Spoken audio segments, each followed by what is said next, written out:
Jutey, how's it going?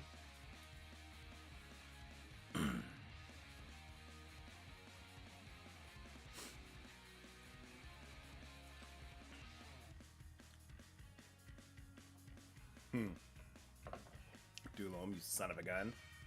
Hope you're doing okay. Ish.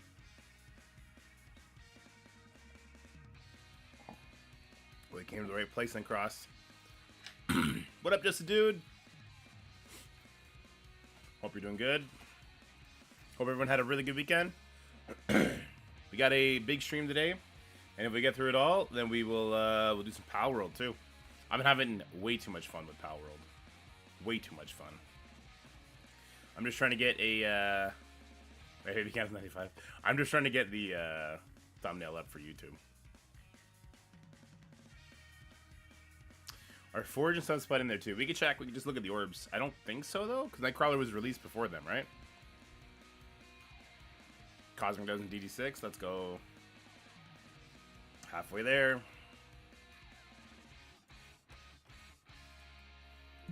So I got the Warcraft Rumble channel. It's now rebranded to Raid Shadow Legends. So it's official. We're gonna do it. We're gonna have some fun with it. I've been having a lot of fun with it. Even over the weekend, I've been farming stuff. I don't know if I hit a slow part or if I'm doing something wrong. So I'll be interested to get your guys' opinion on it. But it's just a really big baby. Dude, I got 3 really big babies. I feel you on that. I'll never discriminate. You grabbed a diamond from Forge? Nice. Are Red Star stores and bumps the same?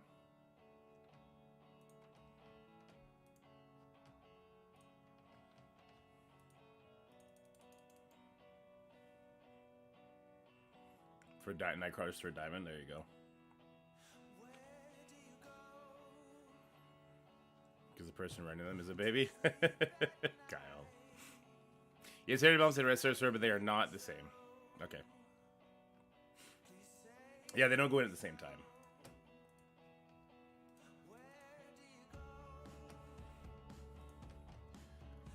Sorry, I'm almost done this thumbnail. I just want to get Gwenom on there, and apparently I didn't download her art yet. So I gotta download that. We're gonna do some theory crafting with Gwenom and Void Knight. Mostly Void Knight, I think. But big Void Knights are changing things in Crucible, so.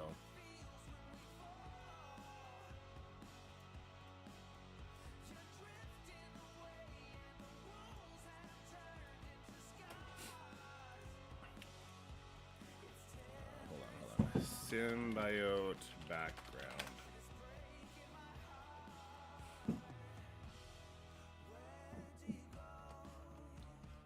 Images.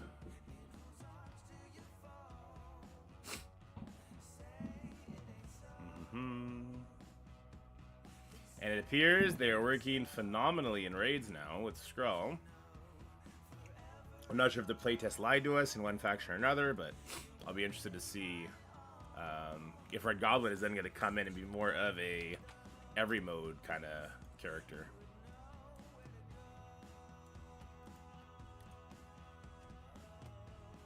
Let me save this. Live stream thumb. Oh, actually, no. I kind of want to use that as a video thumb now.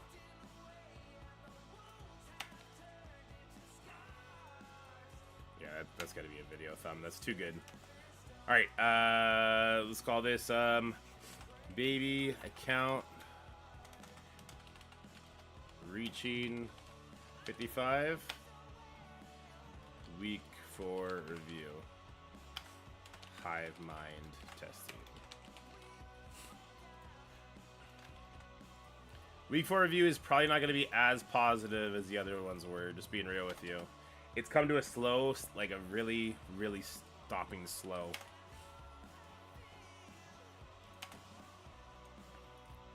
I'll put Carnage on the top of this one.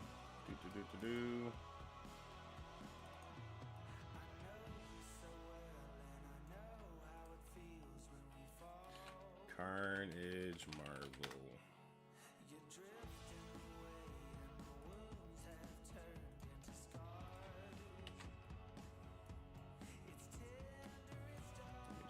this a little bit more even. What up, what up, what up, what up? What up, what up?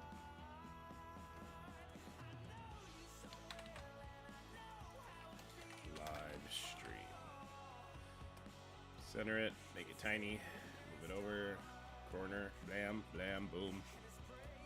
Sorry guys, I know it's taking a bit longer than normal. Here, let me just pop up. Hello! Hope you're all doing good. Thumbnail. Put it up. No, it's not made for kids. There we go. There we go. And I'm going to see what I'm allowed to talk about as far as that meeting went on Friday. I won't be able to ask until, like... We'll do war testing today, too. Okay, we'll do some war testing today. Red, I'm going to need you to put up some defenses for me, big guy.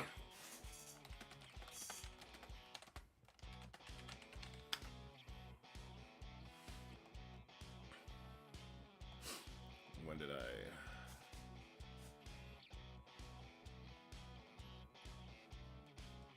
me and Scotty talk too much. We're like little gossipy girls.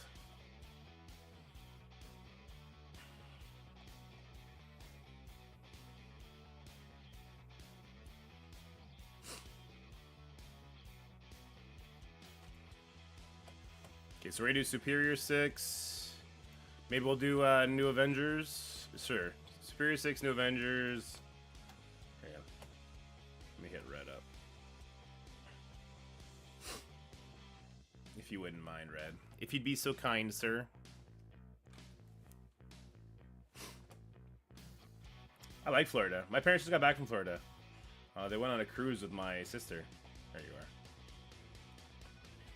Let's just do a full Superior 6. New Avengers. APOC.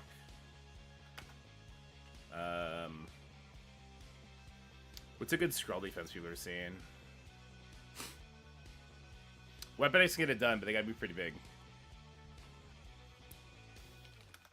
What's two other good defenses you see, Red? Here, I'll tell you what, Red. Why don't you just put your two least / most favorite defenses in rooms 3 and 4, and then full Superior 6 and New Avengers APOC in rooms 1 and 2.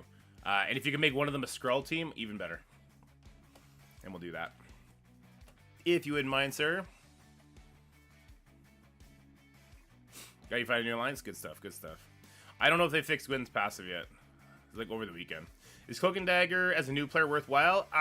If they need T4s in their ultimates, then no. If they don't need T4s, then yes.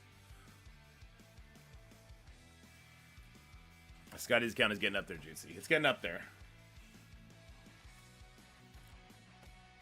But if anyone can flub a level advantage, it's this guy. Alright. Let's do this new account stuff. I'm very excited to be unlocking ISO soon, but it has made me flip my focus. So we got Nightcrawler. I immediately brought him up to level 10, or gear tier 10. I put everything I could on him, but I don't have any purple mats yet. Craven, he's almost all purpled out. Yeah, lots to do, lots to do still. Alright, let's farm that. Oh, 4 shards. It hurts to see the 4 drop. It actually, like, I physically feel like a gut check every time I see the 4 drop.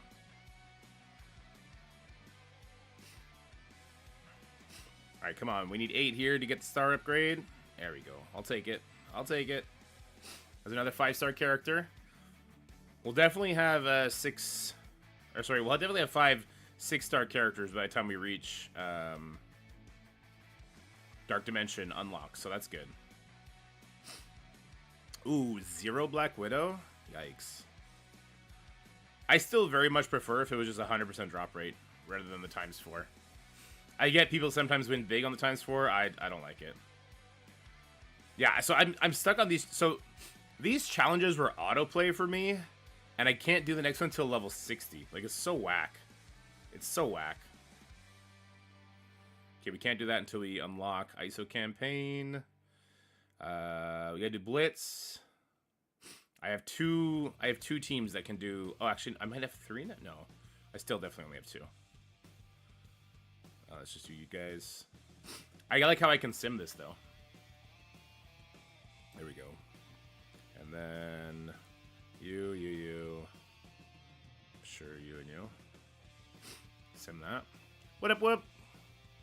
Yeah, it's really weird how you get sim the Red Star, the Blitz, but that's a 11,000 Captain Marvel. That'll probably kill me, right?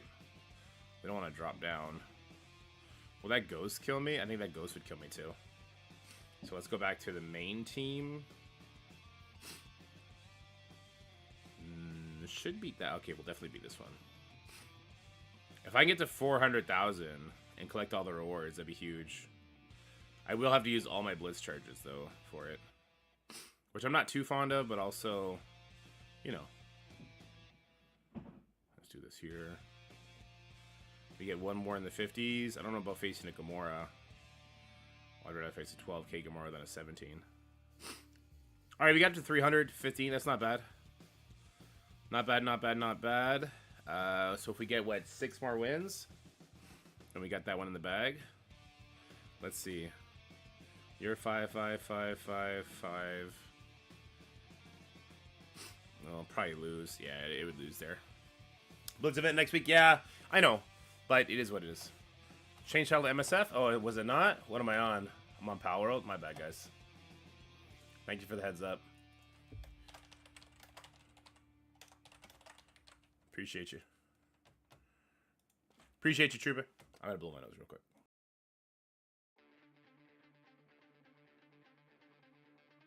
It's fun, Gnomes. It's real fun. The Blitz event, I don't know if it's on the radar, but I think it's also the only way I have a prayer of unlocking Void Knight, because I can't do the hard ISO campaign. So it's like damned if I do, damned if I don't type thing. Okay, what's going on here? We got 60 here. I don't care about this one. I don't know who launched 3. We shouldn't be doing 3. We just do 4, 5, 4, 5, 4, 5 until our eyes bleed, or until we can do 6. That's the goal. Hopefully we can do 6 by the end of February. I mean, hopefully we do 6 by the first week of February.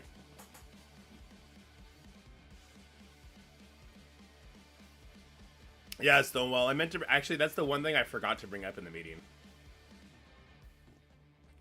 I did get to bring up a lot of cool stuff, though.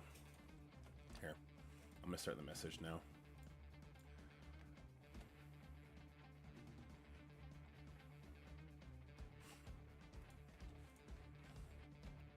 Okay.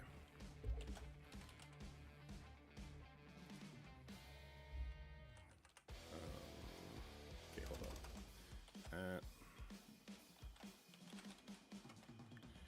It would be easier if you could.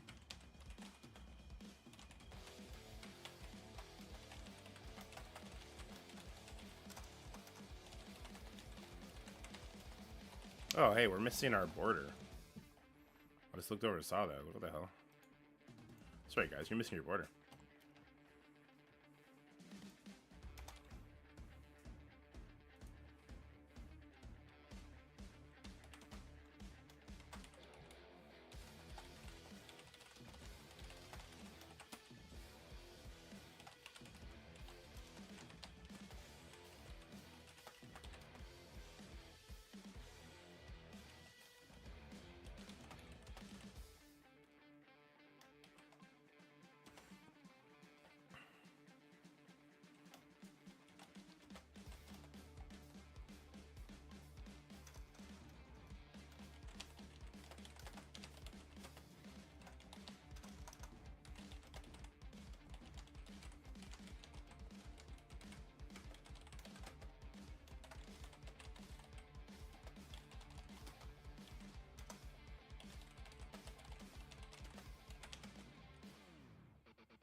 Man, I asked a bunch of stuff.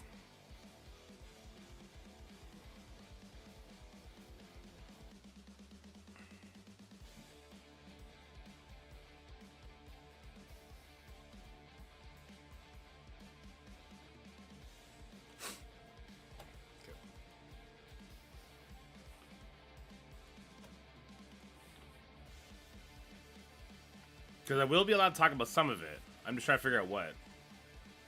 Infestation as one of the 4. I can change that if you want. No, Infestation's good. We'll leave that up.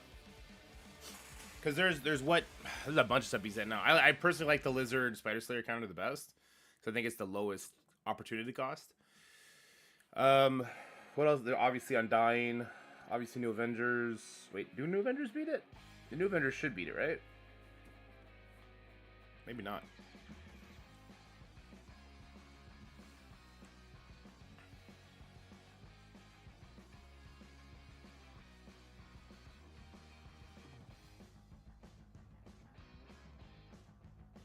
Actually, yeah, let's take Infestation out, because it's a little bit on the older side. What about just Extreme with Skrull? If you didn't use that one, Red. Extreme with Skrull instead of Cyclops.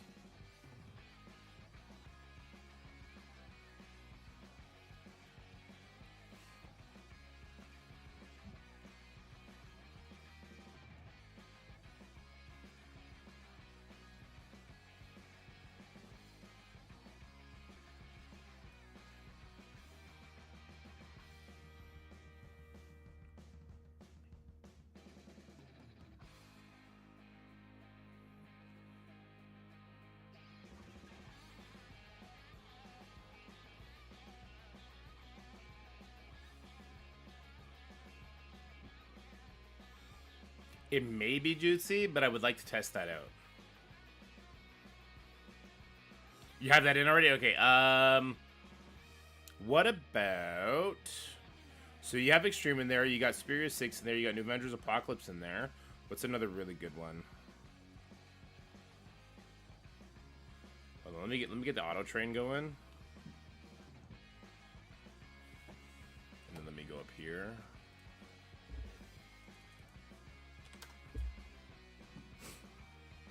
Which is a really good team, really good defense team to cover.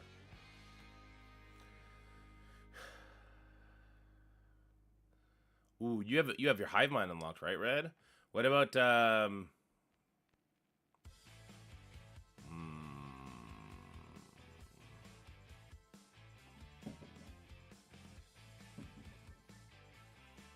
recommend focusing BBA or DD6? BBA being what? Big Boy Apocalypse or DD6 first? They can be mutually exclusive. So, I mean, minus the Gear Tier 17 part. I would get those characters Gear Tier 17. Gear Tier 17 is more available than it has been in the past. So I would get that up. Red, why don't you give me full Secret Defenders? Yeah, I'd like, just give me a Big Boy Apocalypse. To me, just doesn't make sense. Yeah. I would put the Gear Tier 17 on the characters, put all the ice on them, and then switch gear and put all the Gear Tier 18 on the people you want. Yeah, why don't we do full Secret Defenders up there, Red? As the 4th team.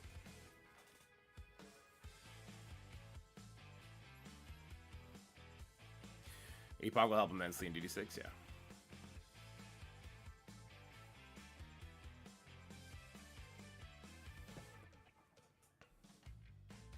I mean, you'll eventually carve your way through DD6 with the new biotunes, global tunes we have. But, like, don't make it miserable on yourself either, right?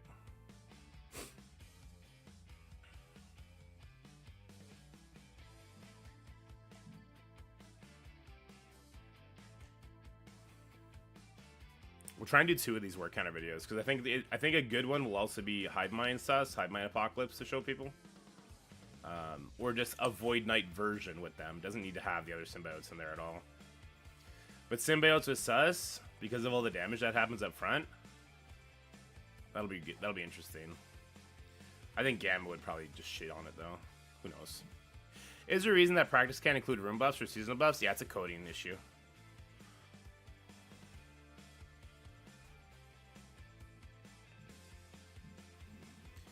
Yeah, when does Red Goblin hit? Dude, I don't know this kid any more than you guys do, but the fact that they're now working in raids means either a new raid soon, which would be another crazy turnaround, or it means he's gonna unlock them into other modes. We'll have to wait and see. I'm curious what he's gonna bring though. Here's the thing: if he brings buffs to the team outside of raids, you're almost not going to want to put him with a character like Sus, which is an interesting move in Crucible. I don't know, it's curious. It's definitely curious. Has to be within 16 days. Well, there you go. If it's within 16 days, then I imagine I'll get the kit no later than 7 days from now. And then we'll get the information no later than, like, 10 days from now, maybe. Yeah, right, if you want to put Secret Defenders. And, you know, why don't you throw in Quicksilver over Strange? No, keep Strange in there. Because he gives extra speed bar to Hardlight. Yeah, keep Strange in there.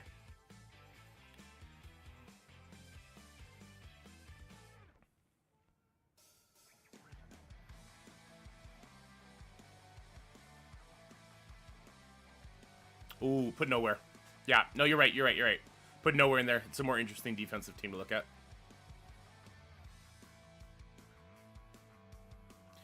Well, the reason to keep holding on to his kit is because maybe they don't know what they're doing with him yet. Maybe they were hoping that he would 100% be necessary for the raids, and that's just not the case. I don't know. When I tried them on the play test in the raids, it was awful. Black Cat was one shot at a gear tier 18 Carnage or Venom, and then like they were permadead. So it was like, okay, well, I guess that's it. But now, even with Black Cat taking the speed up away from them on their first stack, apparently it's still working. Wait, what just happened? What am I looking at? Details? Oh, we're switched to difficulty 1? Difficulty 1 of Alpha 3? That's a thing? That's not a thing.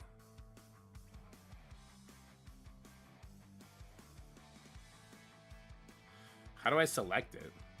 Oh, I can't select it till someone else is done. Oh, this gives us a bunch of purple material. That'd be great. Oh, so we can start pushing higher Alpha 3 all the way up. Oh, yeah, we're doing that. When does this one end? In 9 hours? Okay. I'll try and make sure I'm on and launch it before anyone else messes it up. Alright, we gotta do Blitz, Arena, Train, and Gear Tier. Okay, let's do an Arena battle. Sure. I don't think we're gonna win. I don't really care.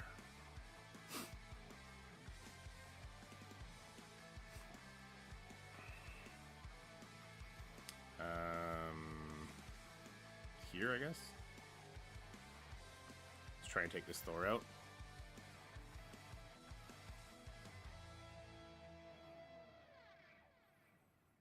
You jerk. Yeah, spread that disrupt. Hell yeah. Get wrecked, Hulk. With the ability block here. What up, Indra? How's it going? Alright, let's take out the Thor. Suma with the 5 gifted subs. What up, Suma? Hope you had an amazing weekend, brother. Hope you're going to have an even better week. I appreciate all the support you always give to the stream. You're the best. How was your weekend? You get up to no good? Or did you behave yourself? There's the ability block here. And then he'll finish it off. Boom. It's going good for me too. Kids were great this morning. Absent Lucas waking up at 4 a.m. Besides that though, peachy keen.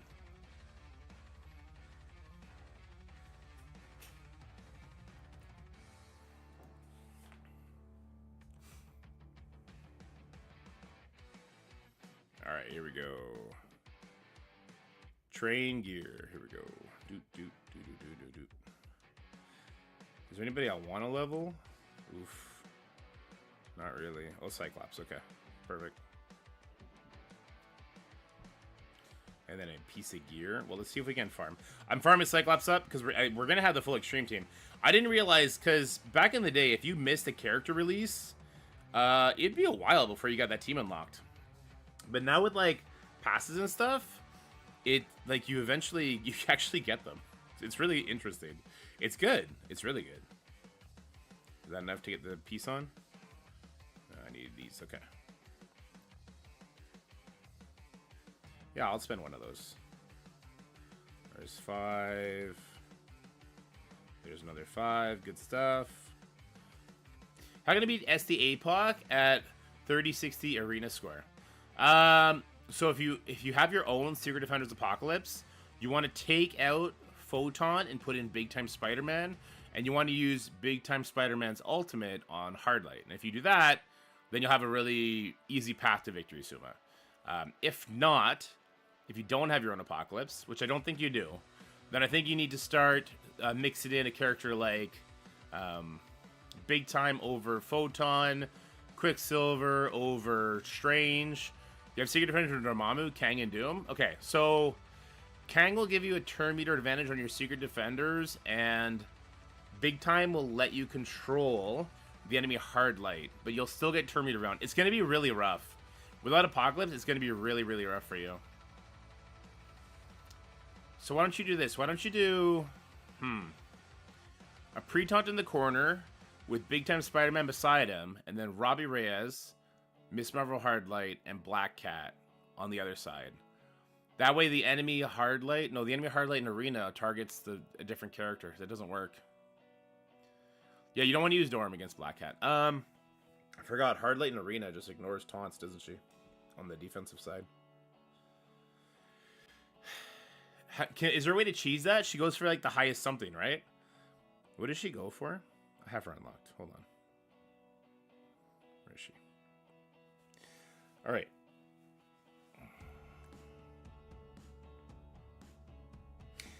In arena, play safe. Okay. On arena defense, instead attack the enemy with the highest speed, ignoring taunt and adjacent target.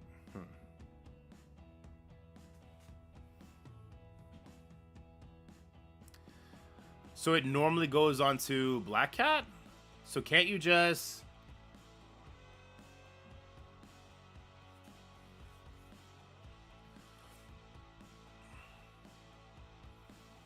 It'll go on to Black Cat, right? So you don't really care. Yeah, so that's what I would do. I would do Quicksilver, Big Time Spider-Man, use the ultimate on the Kamala, and then Robbie Reyes, Hardlight, and Black Cat. And I would go from there. You won't get to rewind her because you're not going to go before her. They have more Secret Defenders, but Big Time will go before her, and you don't care if Quicksilver or the other Secret Defenders get hit because they cannot be rewound.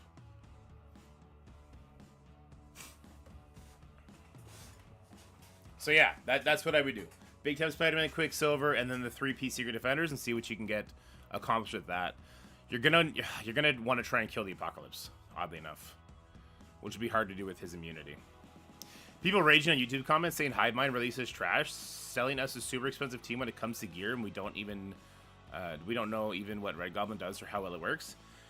The team is pretty good already. In Crucible, they're already gonna play a role. I don't know if I would say they're trash at all.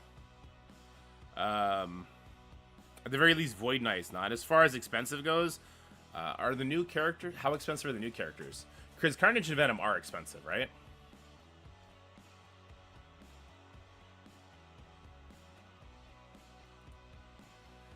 I think Carnage is a full... Okay, it's easier just to go to the save squads, isn't it? The save squads... And then, no, it's not. It's roster, and then Dark Dimension Planner. Okay. So if I go look at the symbiotes, oof, Carnage is a full 90-piece. Where's Venom? Oh, Venom is only 2-piece. Gwenom is only 2-piece. Why is it split up like that? Do you guys see this too? Oh, wait, why is it split up like that? 5533. Why is that not what I'm seeing? It shows Void Knight costs 1? What's going on? Is the Dark Dimension Planner broken? Can I pair Nightcrawler? I have him upgraded, but I have to upgrade Big Time. Yeah, you could use Nightcrawler in place of Big Time and stun the Miss Marvel Hardlight. Does Nightcrawler go before 4? He may only go before the 3-piece. Why is it showing me this? Hold on.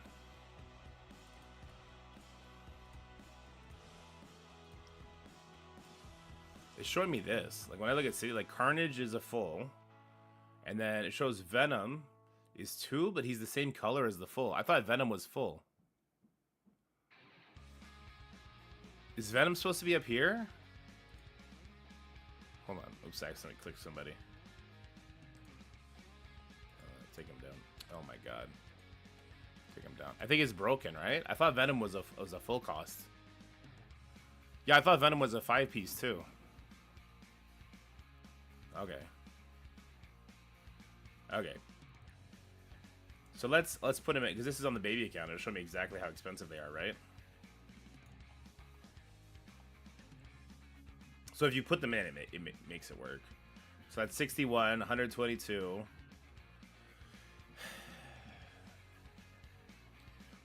A total of 300 here. So a total of 350. Is that really that bad? The new tunes mean 66 that's average.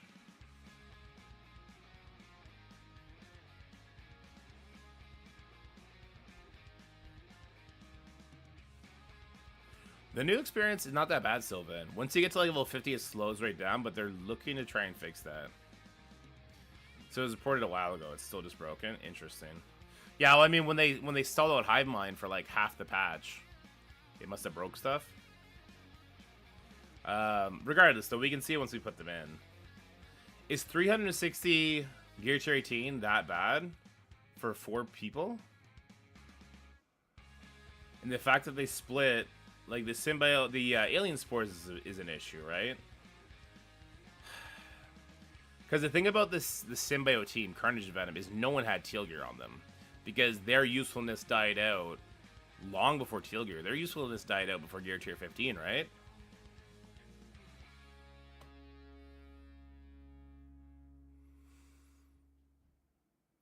I'm pretty sure Goblin's going to be this. The augmented experimental formula, and I think that's fine. And they're giving a big influx to the youngsters. I don't think I see the issue. I think people like to complain. I think if they did nothing, then there'd be more grounds to complain as well. But I'm not. I don't know. I'm not hating on the Hivemind release at this point. We'll wait and see what Void Knight's release method is gonna be like, because it's so convoluted. Like, they put extra steps in it for no reason. Let's do you. I don't have him unlocked. We'll do Cosmo just to get him unlocked. We'll start working on him a little bit. Alright, is there anything here I want to buy? Yeah, we need that for Craven. We need this because we're broke boys. I'm getting all trash from those orbs. I'm really starting to get towards the point where I just want to be spending the currency. I'd almost rather drop the extra 150 to get the targeted characters at this point, because I've gotten like nothing on Shang-Chi, nothing on Electro, all fucking minions. Like, the orb is definitely not what it says to be. The orb is definitely not like even grounds for all these characters. There's no fucking way. There's no way the orb is actually even, because it's just garbage. I've got nothing but trash, and it's really bothering me. I hate the idea of spending the 500 though. I wouldn't do the 1,000 costs, especially at 5s, but I would do the like Shang-Chi, max him out, because he could be good in Crucible for like the super early game. Same with Coulson. Electro for sure, Rescue for sure, right? Like, I don't know. And that's it, I think. Gamora for sure. I don't know. I might just start doing that instead.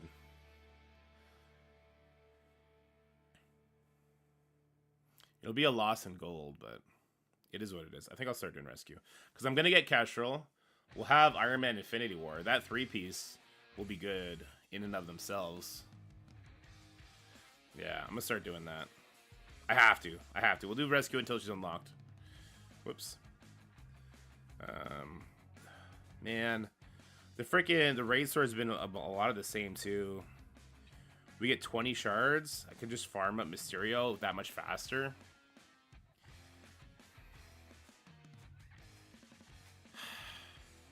The orb farming has sucked. Let's see. We're gonna do the orb 2 more times and see if it sucks. So for this cost, I could have got 20 Mysterio shards. So I get 10 Moonstone, which I don't hate. 10 Namor, which is pretty garbage. And 4 of all that. I think I'm off the orb hype. Orbs used to be the way. Orbs are not the way anymore. The War Sword is a big issue for farm people. Yeah, I've actually been farming Carnage from the the event store because of that. Alright, can we get some red star upgrades here? No, no, no, no, no, no, no, no, no, no. Yes, there we go. If we actually get him upgraded to 3 stars, that'll be super great. Hela, when we unlock Hela, we're gonna lean big into her, so cool. Call it good. Call it good. SD's not getting stealth as they drop. Robbie Reyes is probably putting disrupt on them. Alright. 4,000. I didn't get no 4,000. Yeah, I didn't get no 4,000. Okay. What do you do? Blitz and Arena? Okay. We can do 4 Blitz battles real quick. We gotta do from we didn't do. Okay.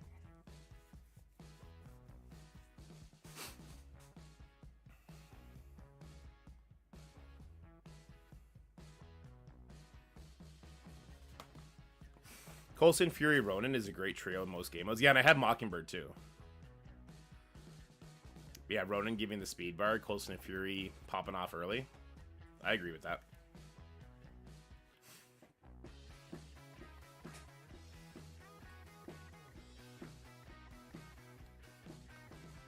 Yeah, Robbie Reyes is a brokenly good character.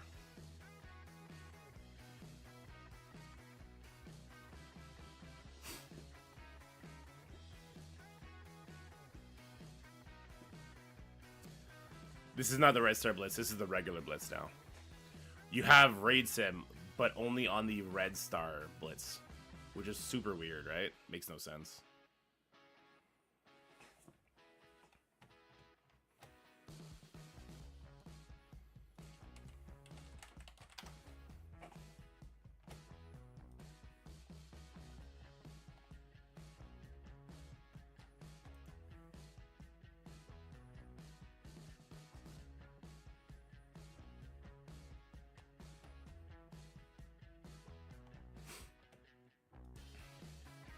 Soko's 96 decided to go ahead and buy an energy offer just so I can be 96 for days Crucible.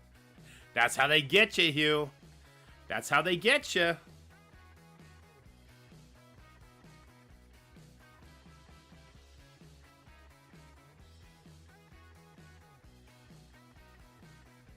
Yeah, Dorm is dead weight against a Robbie Reyes, or against a Black Cat, unfortunately.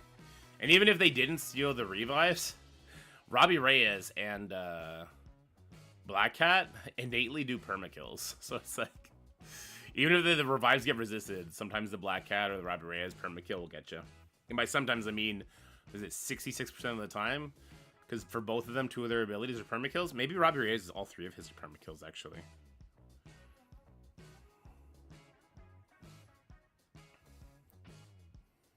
How many of these did I have to do? I actually don't remember. Wait, this is the old school BKT team. Very cool.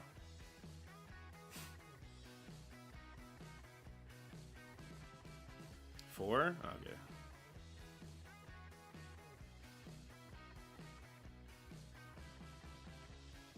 For what, bud?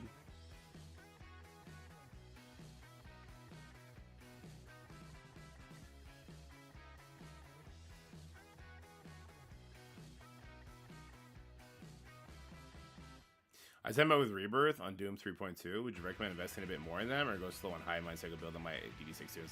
I would hard swap to Hivemind Chaos. How many people you had to do? No.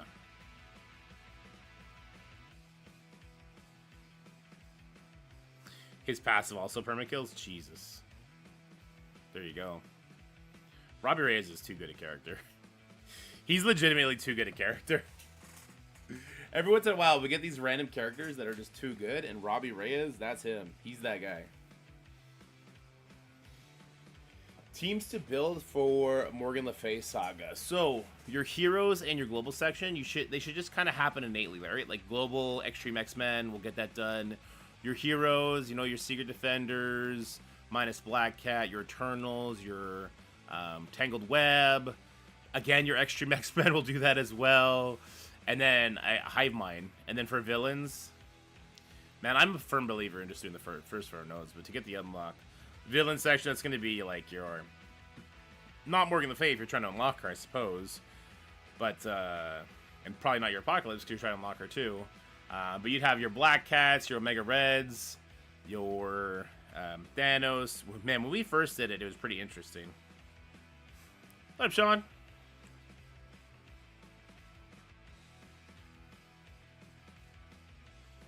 Send me what?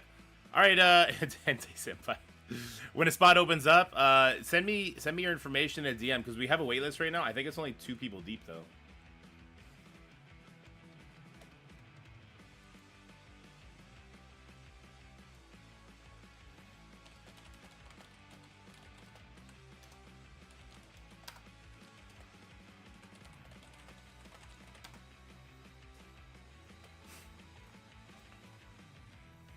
All right, Inside. Let me put you on the wait list.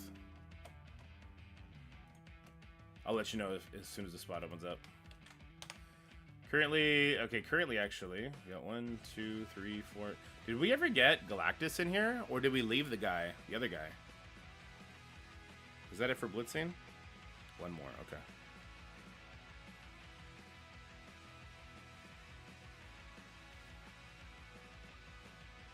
Rocket Raccoon, sure. What up, Bonsai? And move for villains? Yeah, there you go. Lots of options nowadays.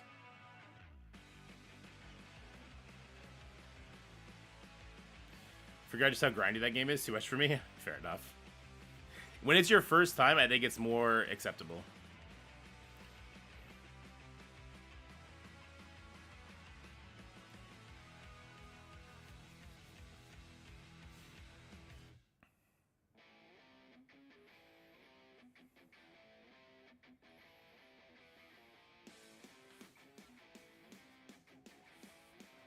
Alright, so that's it for blitzing. One more arena. We got that.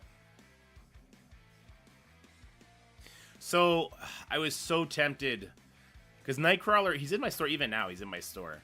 If I buy the 5 shards for Nightcrawler with the cores, at the end of this pass, I would actually have a 2-star Nightcrawler. The problem is, I feel like I'll get them from the orbs at some point anyway. So, like, I don't care to rush it. I don't know.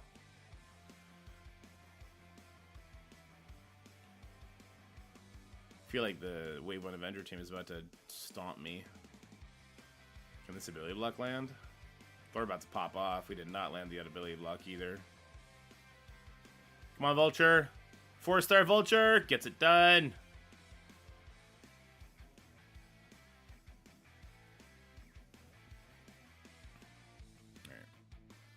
Without Thor, I'm feeling a little bit better, but Iron Man is still a threat.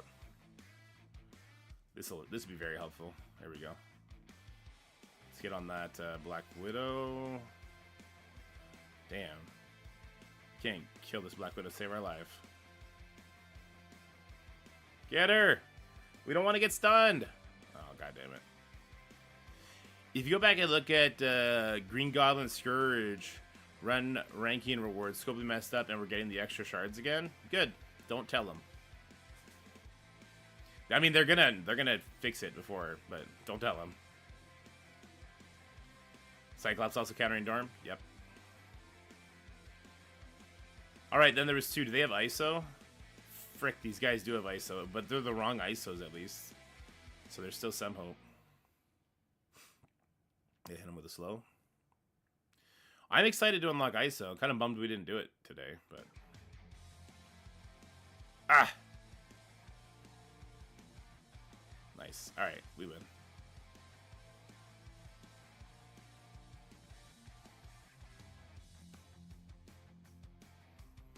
Take this.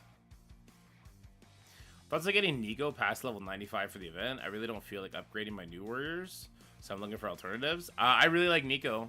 I think her as a plug-and-play character, too, at points. If you ever run into a team that's slower than 128, and they have defense up on spawn, she can get in there and flip it all for you.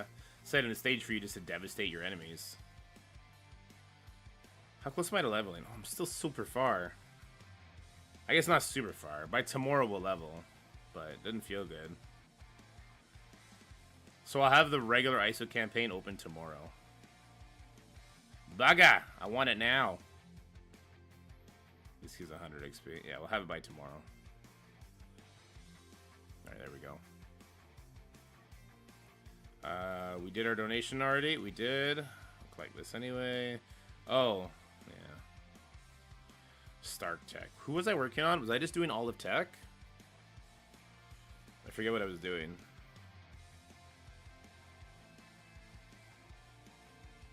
I forget what I was doing. She's definitely not a replacement for New Warriors, no.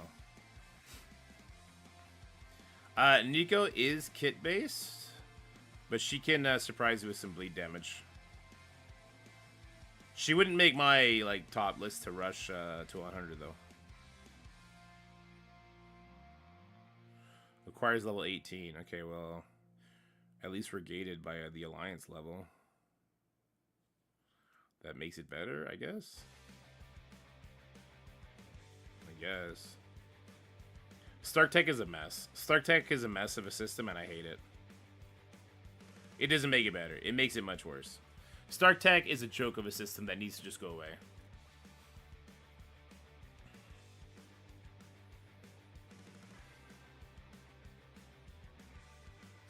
I wonder if my symbiotes can beat this node now. Let's find out. When we get Void Ed unlocked, I'll feel a lot better. We updated from New Warriors. The other two options I have left is Hela and Nico. Do Hela. I would do Hela then. Stark Tech just match your Alliance level. That would be an easy way to fix it, yeah. What up, Shani?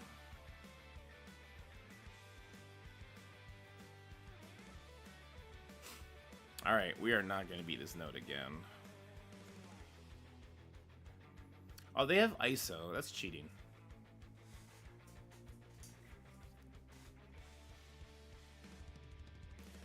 Yeah, dude. I've been really liking Power World, too. It's super fun. I guess we'll do the spread. I don't know.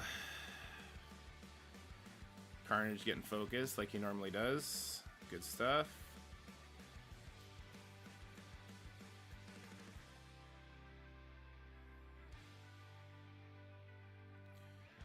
I freaking hate Silver Surfer. He's kind of got to go. Because he throws all our debuffs back. That should bleed him out. It didn't bleed him out? Are you kidding me? Get the frick... Shut the front door. This is hacking. This is hacking at this point. Shut the front door. What up, Razzle? Little Razzle Dazzle. How you doing? Alright, it's a good defense down. Let's try and get some spreads over there. Okay. 5 more characters remaining. We're stuck on him, but we're not going to use the ability. Let's pop this off. Okay, go for Val. Oh, good stuff. Now we're going to get countered to death. I would love to get, like, some red stars on the symbiotes, but they're just not appearing. Warm Ontario weather? Yeah, it's not bad out. Me and the kiddo played outside for a little bit, waiting for his bus.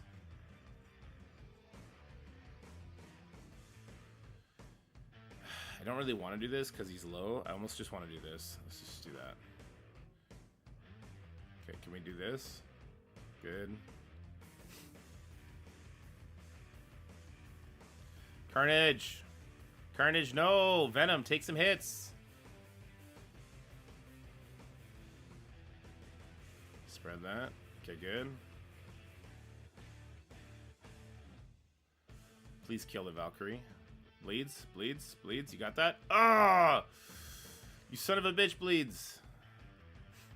Oh no. Kill the Valkyrie. Just do it.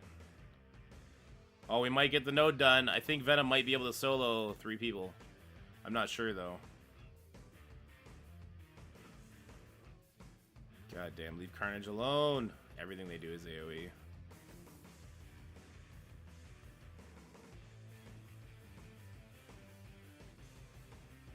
Carnage just needs 1 more turn. Yes! We hit level 20s in Alliance? I'm thinking by the end of the week. Which is a stupid long time. Alright, can Venom solo Infinity War Thor? I don't know. Ah! Oh, Venom's still, Carnage still alive. Okay. Here. Finish him off. Alright, so Carnage is dead. Venom's got this all day. Let's go Venom. Best character in the game right now, Venom. By the way.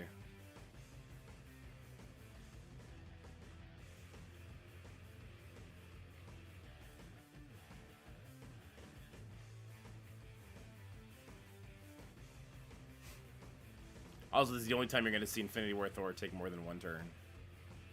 We did it! We got some more Symbiote shards. Woohoo! Yay! Was that Agent Venom shards too? Shards we'll never use? Yeah. Okay, well, thank you. Thank you, Gabe. Alright, then we're on to the Teal gear, which we have no hope of beating. But let's try, because the Asgardians are particularly difficult. So maybe we'll be okay. And maybe Void Knight can help us 3-star like one other node, so we can just farm that. Yeah, right? Ben and Carnage playing together, so cute.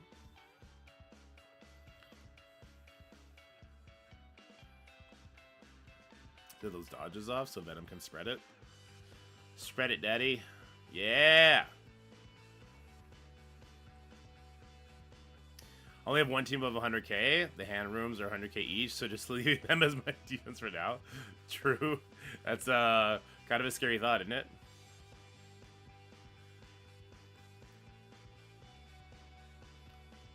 Yeah, I wonder what the opponents are going to be like.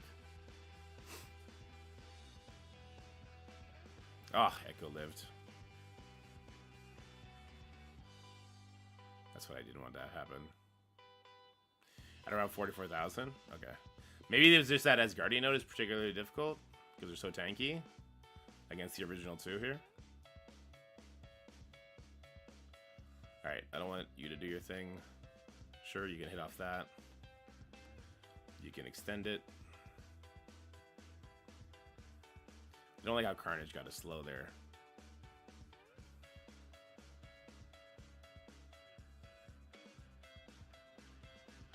Let's get that dodge off of her.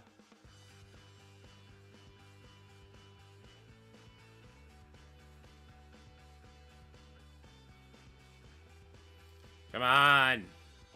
Take a turn, Venom! There we go. Yeah, looks like we got this campaign beat now, though. Why is he not doing... Oh, right. He's like level 16 or something. He's really small. He's not built up at all. He doesn't have any of his abilities in. Nothing.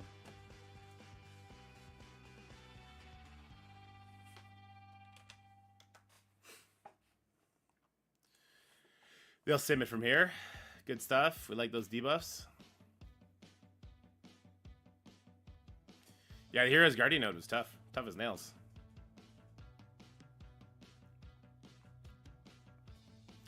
I don't think Void Knight is going to help us 3-star anything, but he'll help us beat things consistently. So we'll be able just to go in there and bang out a few nodes, I guess. Is there... Oh my... What the shit? Why is this so long? I didn't realize it was this long. That's a lot of Teal gear to prep you for down the road, though. I thought each campaign was only 10 nodes.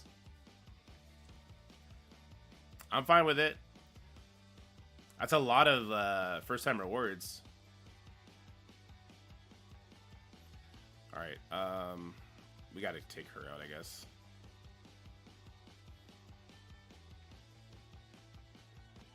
Blue ball in for Red Goblin.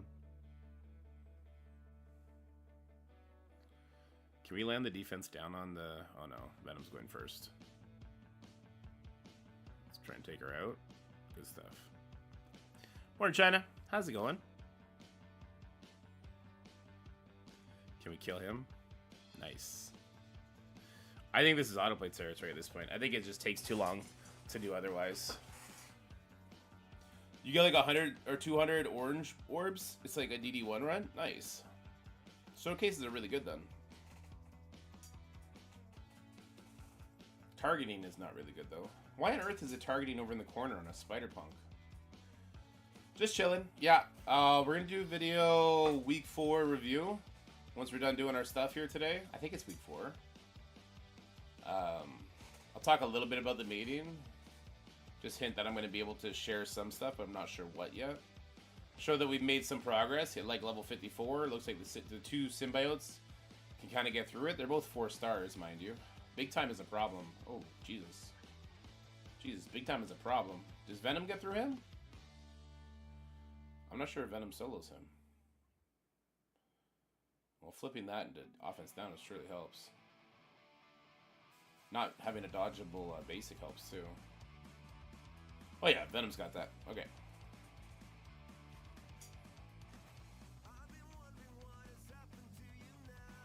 We're definitely gonna point at the alliance where it'd be like, hey, still no alliance war. Like, this is such a shitty system. You should start looking for an alliance. We got the wait list up. Why is he always throwing webs? He's got unlimited web shooters. Yeah, I guess at 30k of the elite orbs, huh?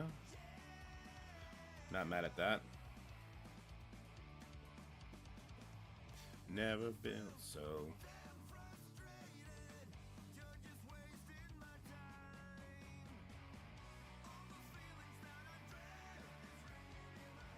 This node looks like it could be a problem too.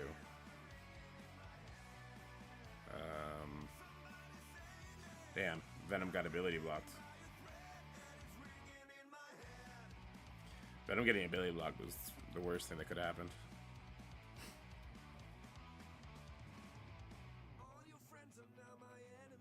And then Carnage getting slow is really bad too. Ugh. I don't know if we'll get through this one. How good does Red Goblin Kid have to be to keep us waiting for this long? Maybe it has to be worse than what they wanted to do. God damn it, putting an auto ruined that combo. Yeah, we got a wait list to try and get into our baby alliance here.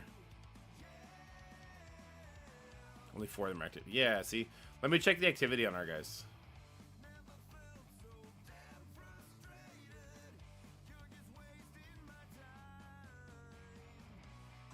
Oh, with every ability? I think he was doing a lot of basics.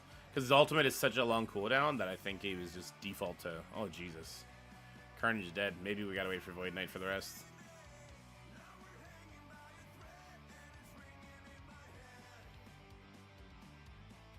It's the first time we'll get 1 to 3% rewards in a very long time. How, though, Royalty? Like, what did other people do that you didn't? Spend energy? Like spend cores on energy? Oh, I got wrecked here. The waitlist right now is 4 people deep, and we have pretty active people. I'm not sure how fast it's gonna scroll through that.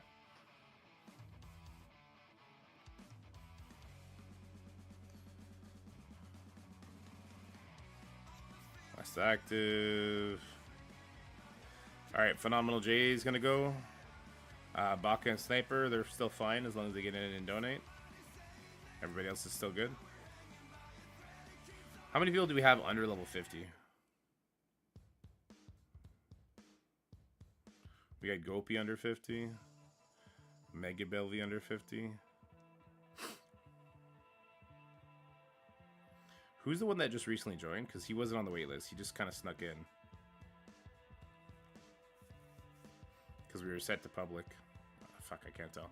We'll figure it out.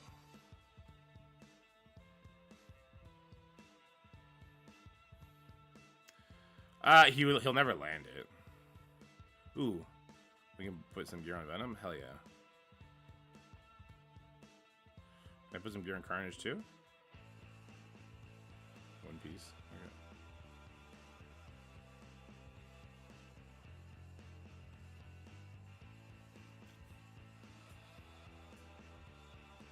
Yeah, he did. I did 50k refreshes, but no more. Didn't hoard energy and only spent $5. Normally that'll get me 1 to 3%. I'm curious as to how other people went hard or soft on this event. Did we get any alien spores? We got 6. Was that enough for upgrade? No, he needs 2 more. Oh, here you go. There's 2. Did they put 2 Teal in there too? I can't even see Teal gear. Okay, fair enough.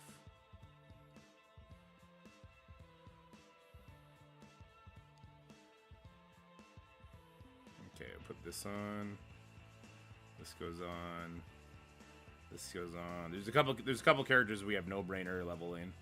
That's our Sinister 6, our Extreme, and our Hivemind. Everyone else is questionable, except Pegasus. Pegasus is on the immediately build up list too.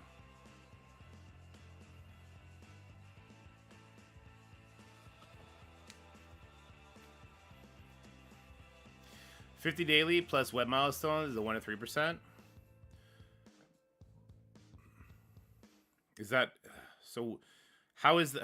I just don't know why or how that compares to effort you put into previous events, and if that is truly awful, or if that's just the way she goes sometimes.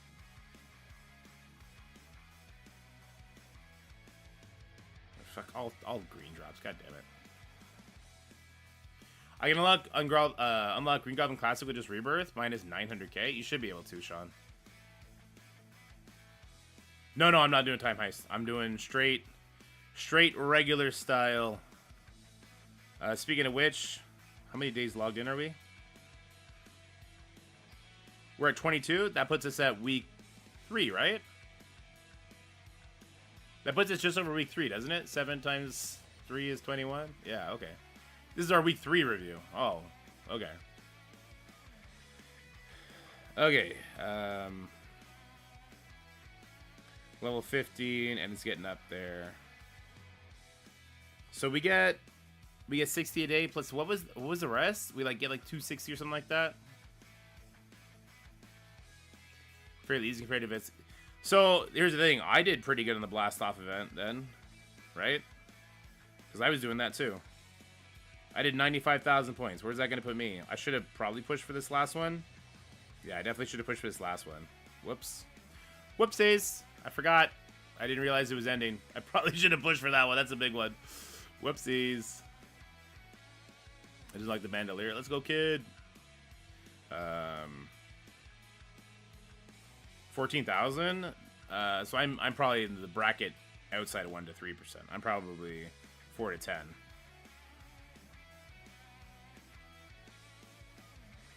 Interesting. I think I prefer 26 to 50 on this one. But oh well. I guess when I get Quicksilver, it'll be Quicksilver to the moon, right?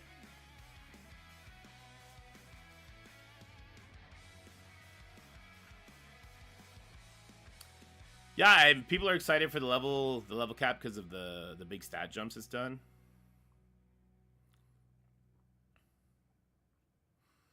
So I'm at 112 characters unlocked. And still 15 Blitz teams. Let's do some quick math on that.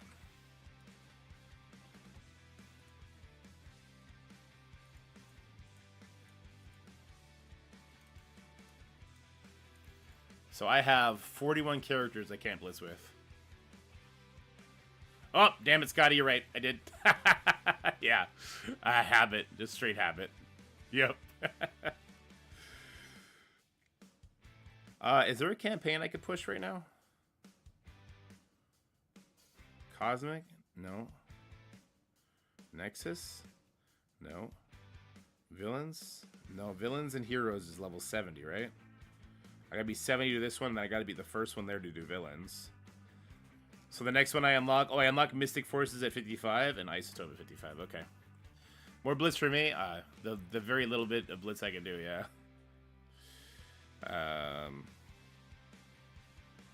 Yeah, unlocking Void Knight for me is going to be a struggle. I'm going to go for the unlock and nothing else. I mean, getting him unlocked will be a 3-star. It'll be more than I need for my purposes anyway, but... Alright, let's make a video. In 3, 2, 1, go! How's it going, everybody? So this is going to be week 3 review of the account. I thought week 3 was last time, but yeah, I've only been logging in for 23 days, so just over 3 weeks. And we've made a lot of progress, but we've also seen like a screeching halt in a lot of areas too.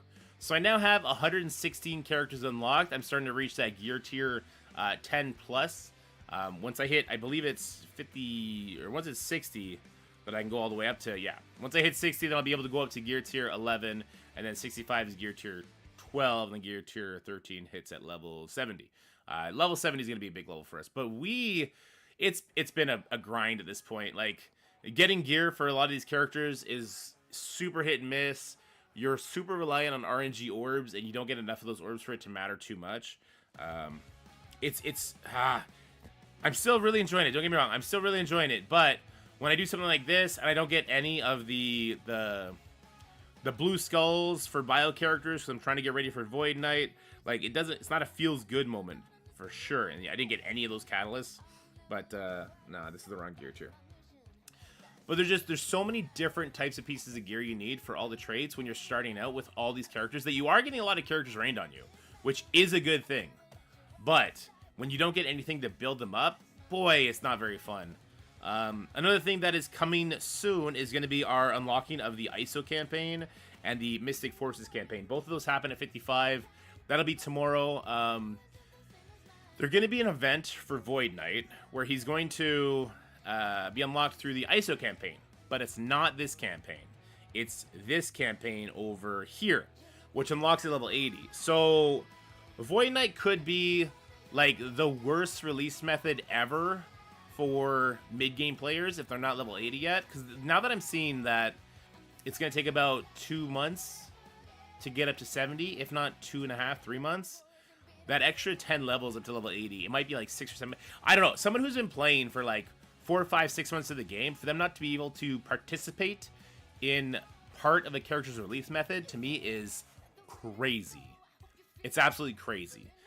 So we're still dealing with these like game moded gates. Speaking of which, if we go over to the Alliance War, you'll see we're still locked out. I'm now level 54, so I'm 9 levels higher than what is required to unlock Alliance War. And if I go into my Alliance, I can check the donations. Let me go to the leaderboard. You see, we got people that are actually donating cores to it to try and speed it up. Everyone's basically doing their part. There's probably a couple that haven't yet. Yeah, so we got a couple that haven't yet, a couple that can't. I know Gopi can't, Mega Belly can't. Phenomenal J is going to be replaced. He's been AFK for 2 days. But here's the thing. Once again, this is a highly active new player alliance where people know to go to donations, because a lot of these guys already have main accounts. They're just coming along for the ride to experience this and to play together. So the fact that it's taking us this long to get our alliance level up is crazy. Now, when I first hit level 50, which was like 5-6 days ago, we were level 8. So we have grown a lot. But again, I got to keep harkening back to, we are a hyper-active new alliance. So I'm very concerned with that alliance level 20 that's needed for Alliance War. I think that's awful. I don't know if we're going to unlock Cosmic Crucible before we unlock Alliance War. I don't think so. I think it might be like 1 or 2 day separation, which is weird, right? Like they want you to learn the game before you get thrown into these PvP game modes. My combat to that is like, no, like give us the, I've been getting war currency every single time I hit a level, and I can't even see the freaking war store. The war store doesn't exist for me. It goes from arena to Crucible, and I can't use the Crucible credits either, but at least I can see the store. It's really weird how the store layout is. It makes absolutely no sense to me. But yeah, I can't even use that currency. That would help me not feel as bad with this whole not being able to put gear on my characters thing that's going on for a lot of these blue characters, and be able to farm that gear or start unlocking new characters. It's really awkward. On the good news though, by the time we hit 65 and we unlock the epic campaigns, I'm pretty sure we're going to be able to jump right into Dark Dimension 2, because I've been just getting a crazy amount of orange gear. So we got 16 orange orbs here, but then we got 254 elite orbs. We're getting a lot of teal gear too. And by the time we hit that, we're going to be pushing further into this showcase campaign, which again, I got to give a big shout out to the showcase campaigns. They are a huge source for new players. So I'm starting to be able to beat some of the nodes. If I get to unlock Void Knight, I'm going to get that much more. And you can see there's 30k orbs of the elite variety in each node. So by the end of it, it's like 300,000 credits or something like that, or it's like 300 orbs maybe. It's not a non-meaningful amount. So once you can clear these showcase campaigns, it's a huge benefit to new players in starting that initial push, which I'm really thankful for. I think that's really good. So a little bit of sugar with some of that salt I just rained on you guys. As far as arena goes, we're holding strong at 155. And then if I look at my teams, I'm starting to see a vision of what I'm working towards. Okay, so We've gotten pretty lucky with Mega Orbs where we got Kraven and Spider Slayer unlocked, so we're going hard into Superior 6. You know, I'm a Cosmic Crucible guy. I also love War. When we unlock those modes, we're going to have multiple teams with Sinister 6. So I'm definitely going to build up 2 Sinister 6 teams, and I'm going to get use out of them in every single time one of those modes is active.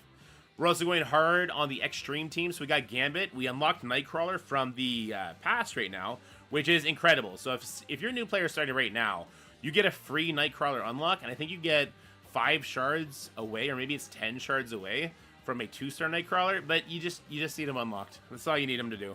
At 1 star, as a new player, he's going to function perfectly well. So I got him built up, and I also started working on Cyclops more. I just need the gear for him. Looks like we can put an extra blue piece on him, so let's go ahead and do that as well. So, like, the vision is starting to come clear. We got a bunch of raid teams on the up-and-coming, plus the Superior 6, Sinister 6, so we have Extreme being built. Hivemind, obviously, I'm going really hard on. And I even started to farm Iron Man Infinity War from the store. Here, let me just put that on you for no reason. Let's upgrade you for the sake of the video. So we're starting to get that upgrade, and I've even been buying him from the store further to try and get him to 3-star. I put 3 red stars on him, which is interesting. So we got Extreme, we got Hivemind, and we also have Pegasus coming through, which I'm very excited about. And I've been farming their red stars whenever I see them as well. We do get a pretty good amount of silver promo credits. So we're able to just buy these characters as we see them. So whatever characters you're using, this is where you want to use those silver promo credits, which I thought is interesting. So we got a lot going on right now. There's still a lot of fun to be had. I did have that meeting with the developers about some of these issues, and they did seem very receptive. I'm not sure what I'm allowed to talk about that yet. I'm waiting to hear back from them. But I'm optimistic from what I heard from the people that have all the power about the game, that they want to make this experience better. So maybe if you're watching this 2 or 3 months from now, it's a lot better. And there's no gate on the Alliance War, and there's no gate on purple gear or blue gear like I'm currently experiencing here. Yeah, they're doing really good, and they just need to do a little bit better. And I'm excited for that. Anyway, guys, let me know how you're liking this little new player insight. Let me know if you guys have any other pain points you would like me to bring up to developers. So we talked about a lot of stuff. We talked about Stark Tech is a huge issue. Oh my god, Stark Tech is something we just figured out because we hit level 50. Stark Tech is such an outdated, awful, garbage system. It takes more than a year to level all this up. This is a 25% increase to all of your character's stats in all modes. And it's gated behind a 1.5 years of play. It's the stupidest thing I've ever seen or heard of. And my suggestion to them was divide all these costs by 10. Instead of having this cost 80. Yes. That was my reaction when I figured this out. Exactly that. So my suggestion to them was divide all this cost by 10 and reduce the time needed by 10. So you get it done within a month or 2 months of donating, right? And so you're hunting for that Stark Tech. You're getting your donations in. Maybe they can reduce the alliance level needed to level 10 to get into a war. I don't know. There's a lot that they can do. They have a lot of options, and I think they're exploring some of those options. I hope we see some of those changes come into the game soon. Yeah, I hope you're enjoying this early game character player experience. And just know that there'll be nothing on this channel for the Green Goblin Classic event. I will not be able to participate in this event at all. I'm not level 65, so sucks to be me. I won't be getting Green Goblin Classic for another 3 or 4 months probably. But it is what it is. It all depends on when you start, when they decide to launch these events. So as always, stay happy, healthy, have fun. Let me know if you're doing this new player experience, how you're enjoying it. Let me know if you got any questions. And as always, join the Rookie Den Discord if you're a new player. Lots of resources in there to help you. Have yourselves a wonderful day. Bye for now. That was awful. That was an awful video, but we'll post it.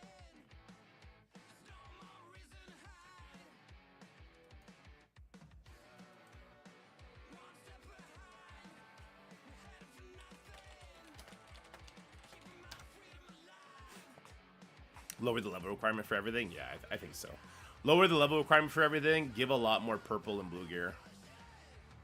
And green gear. Like, purple, green, and blue gear shouldn't... And modules. That shouldn't be a thing anymore, right? Aw, shucks. You guys are too nice.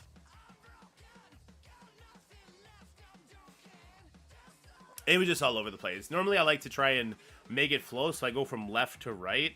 And we end that conversation, but it was going all over the place with, like, level requirements and stuff like that, but up yours, Dorky Dad. I love you, Jerry. You're the best. Lucian1993 with the follow. Thank you so much for joining the Dorky Dad. Looking forward to playing games with you. Alright, let me make a quick thumbnail for that. We'll get it posted. I think we have a template for these, right?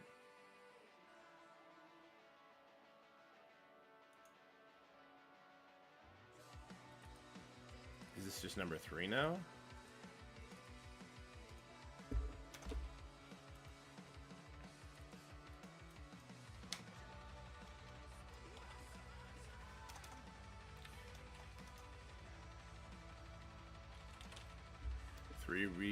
Three-week review.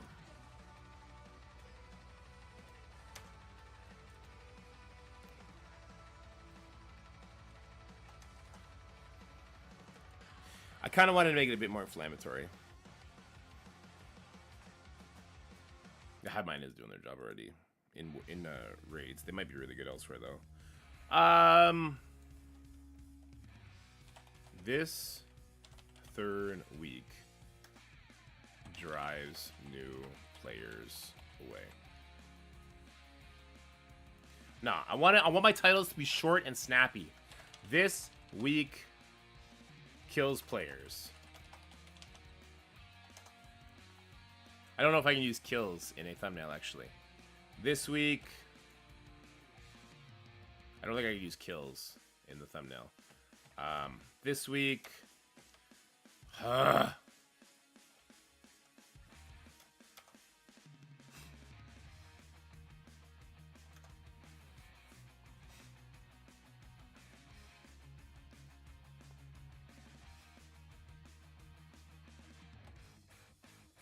this weekend, it's like, no, because I want to convey the message, because I think the developers, at least some of them, are watching these videos, and although the thumbnail could be super inflammatory, I think they watch it anyway, and they'll see, like, the tone. It's not that I hate it, it's just that this is the worst week of Marvel Strike Force.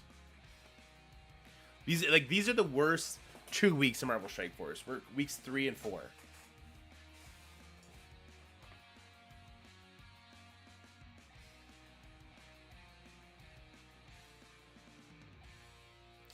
This week breaks players. This week breaks new players. Okay, nailed it.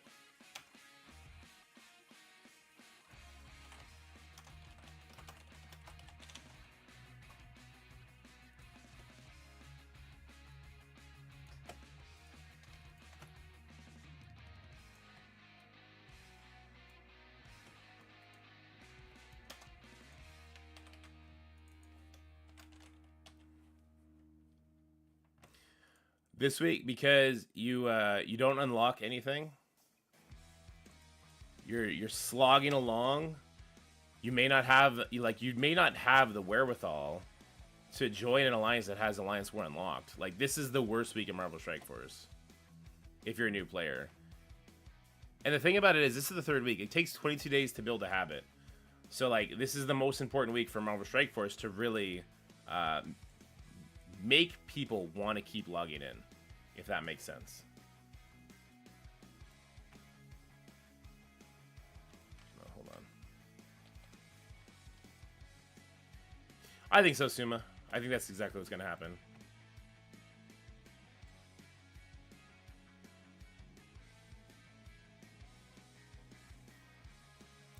The level range from 50 to 55, like 50 to 60. But yeah, exactly that, Jerry. I say that. This is how you lose players?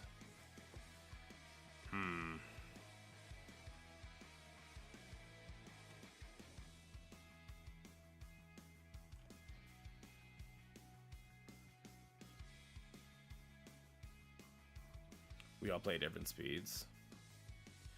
Well, then you'd feel even worse earlier.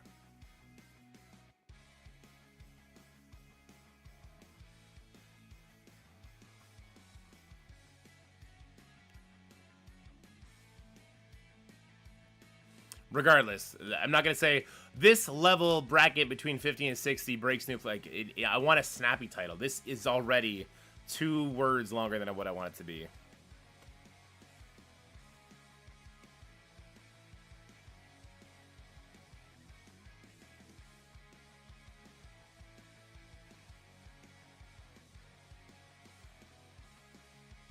I think I'm just keeping it like this. This week breaks new players.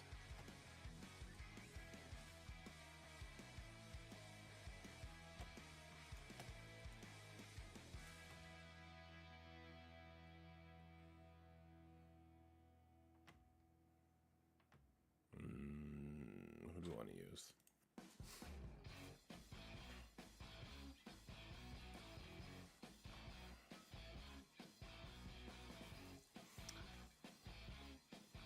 Not so nifty when you get to 50. That could be like the title of the video, but not the thumbnail. And we're definitely going to use this right here.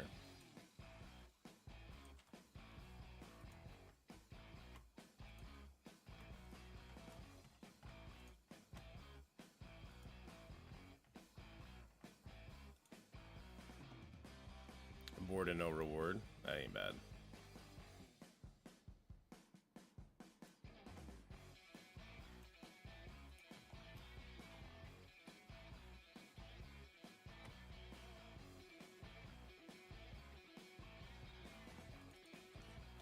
Why new players quit? How about that?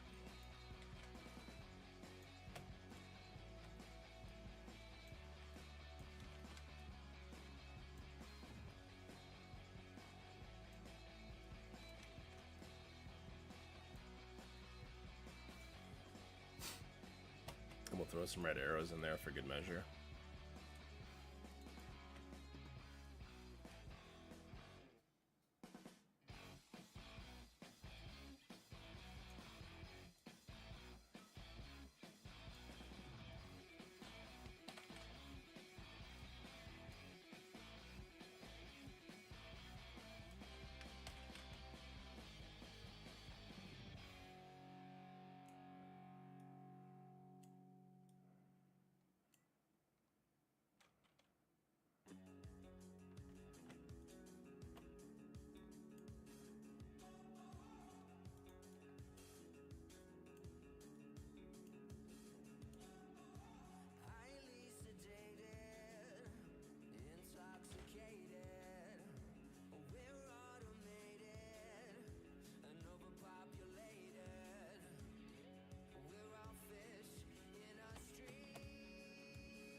You started maybe a month or so ago and cut us to the video in the left of the thumbnail, i.e. War Crucible live stream. I really enjoyed that as a viewer, so I know when to watch before I click it.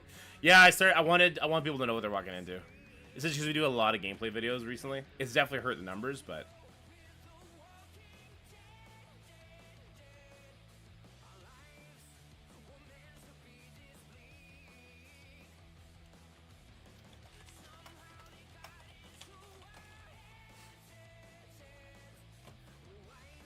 alright. Now let's put it all together.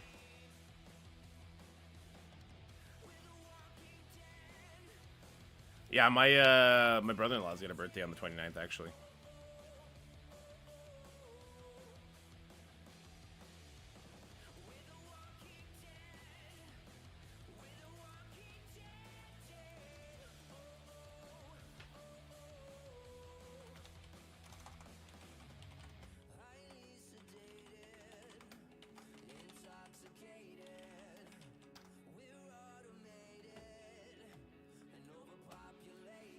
This is a new player week 3.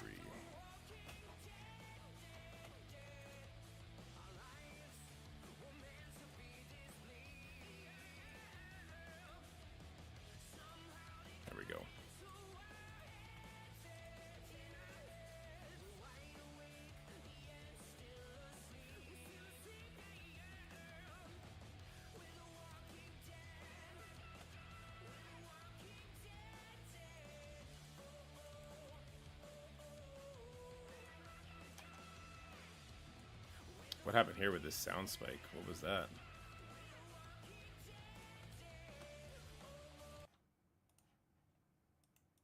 Stupidest thing I've ever seen or heard of.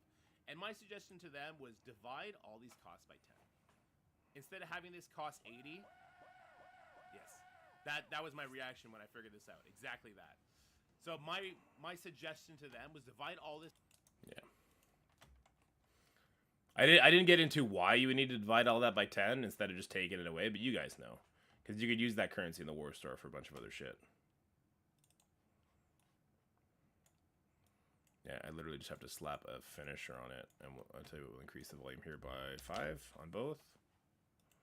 Let's trim now. It's a lot better. And I won't cut your redemption. And there's no gate on purple gear or blue gear like I'm currently experiencing here. Yeah, they're doing really good, and they just need to do a little bit better. And I'm excited for that. Anyway, guys, let me know how you're liking this little new player insight. Let me know if you guys have any other pain points you would like me to bring up to developers. So we talked about a lot of stuff. We talked about... All right, I think that's just good enough. We'll just post it. These ones aren't getting much views either, but I don't know. I'm enjoying doing it. I just hope that we get to the point... Chaos with the follow. Thank you, Chaos, for the follow. I just hope we get to the point where I'm doing, like, Crucible and War stuff on this account that people can relate with more than the big boy account, but we're still going to be doing the big boy account all over the place. Speaking of which, let's talk over the big boy account.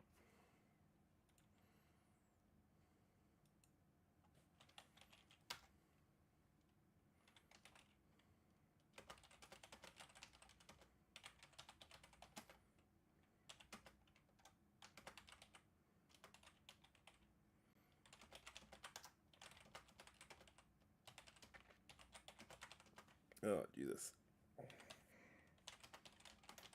Give us these. Yeah, he is. What up, China? What's your question? What can I do you for?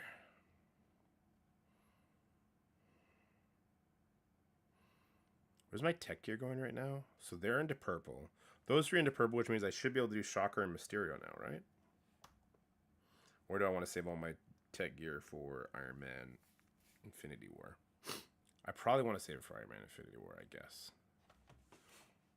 My streak is active on my new account, but I'm not able to auto sim. You can't auto sim until level 65.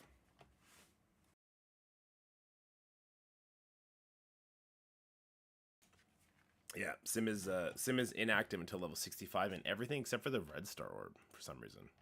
Yeah, it does suck.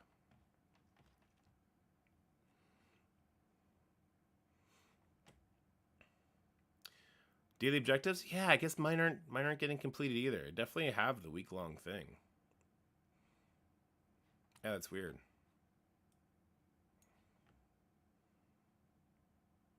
I'm super curious what our wars are going to look like. If it's going to be like full shield team or if it's going to be like dead teams. Y'all like that one, huh? We got to build up more like that.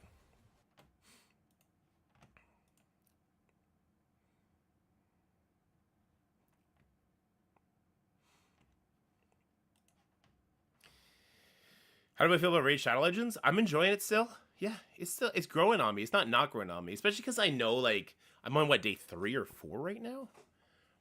And I know the bosses have strategy behind them, and I can't do strategy yet because I don't have those characters.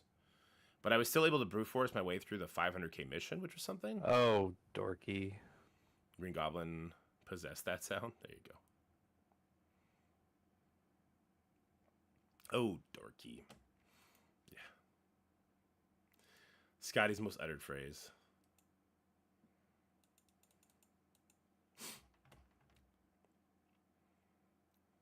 Not yet. We'll do the first video on Raid Shadow Legends after we do some war testing. Watch an hour-long beginner guide last night. I'm going to keep them to 8 minutes. We're going to do different pieces here and there. Okay. All right. I'm going to log over to J2D. Are we supposed to buy the champions from the market for food in Raid? I have been. I'm not sure if you're supposed to. I've been keeping an eye out for like speed gear that comes from there, especially boots that have speed stat on them. But I'm not using that silver for far too much. Yeah, I don't want to do 3-hour videos. I want to do like an 8-minute video where I talk about like, okay, so this is the first thing I started doing, and then break down each progression path in a different video, break down bosses in a different video, that kind of stuff. You're currently farming minions? Like you're farming blue characters, you mean? The rares or whatever?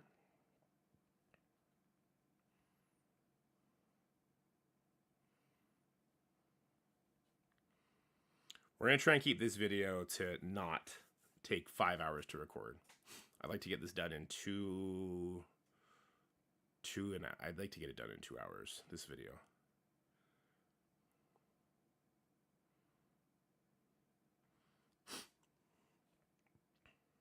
What can MSF add from Raid Shadow Legends? Definitely bosses, which they seem to be. The Battle World thing looks like that's what it's going to be, right? But it will be more like Lord of the Rings type thing, which I think has a lot of potential. But what they could add is opening up modes early. 2 hours and you're kicking me out? All right, perfect. There's the time. But we're not going to get stuck on a Secret Avengers Apocalypse Wakanda thing for 6 hours like we did last time. Okay, take this off, take that off. Here we are. We're level 98. Scotty going hard. Scotty doing his bestest.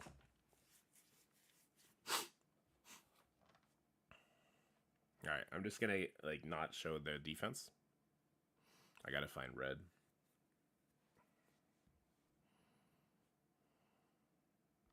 Is he still there? Nope. Nope. Nope. There he is. Alright, so we're gonna do New Avengers Apocalypse, full Superior 6, full Nowhere, and the Nowhere Scroll team. Alright. Well, here. Let me just send this way. So I'm hearing A-Force is the go-to for this 3 million pound. Jesus Christ. Oof. Captain Marvel holding this team back, but that Biogear crunch is real. I hear this is the go-to. I don't know if this is going to be too big a punch-up, though. What they needed to add conversation, I wasn't aware that you can convert lower potions to higher rank. Until I noticed the potion mixer, I was farming for hours. Yeah, I definitely want to bring that up. It's a gold sink, though, when you do it. I think we want immunity on everybody. Alright, that gets immediately flipped. That's not the best thing in the world. This won't flip anything because of trauma. We get ability block over here.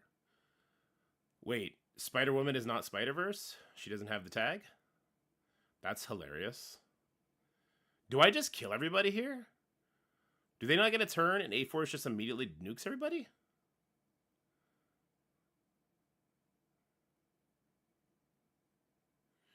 Okay, so we definitely could have killed Green Goblin by then. She's not? That's hilarious.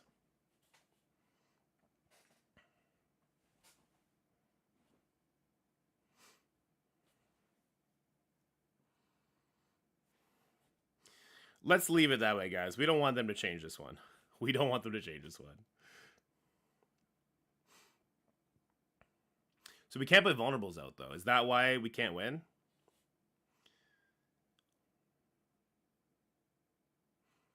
Do I care for the energy? Probably not. I probably just want the damage.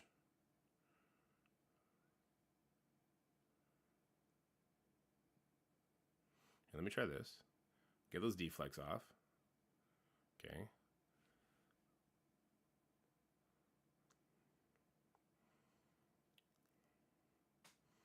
Yeah, if Photon kills Green Goblin, it's over, right?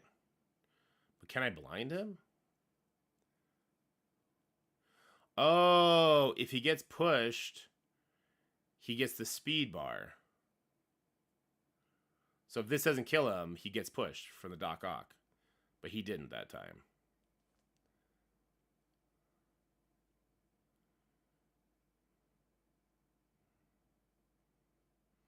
The blind is definitely the way to go. Is it best to not push him and just to wait till you can blind him? Is Green Goblin ult unavoidable? I think it is, right?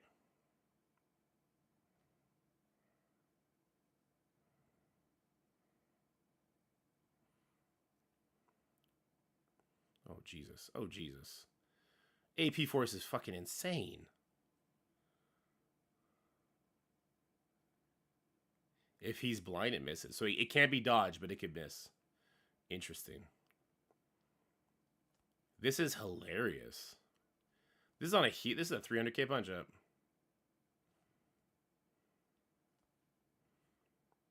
So you're probably better off just not pushing the Green Goblin until you blind him. And if you do that, then you win.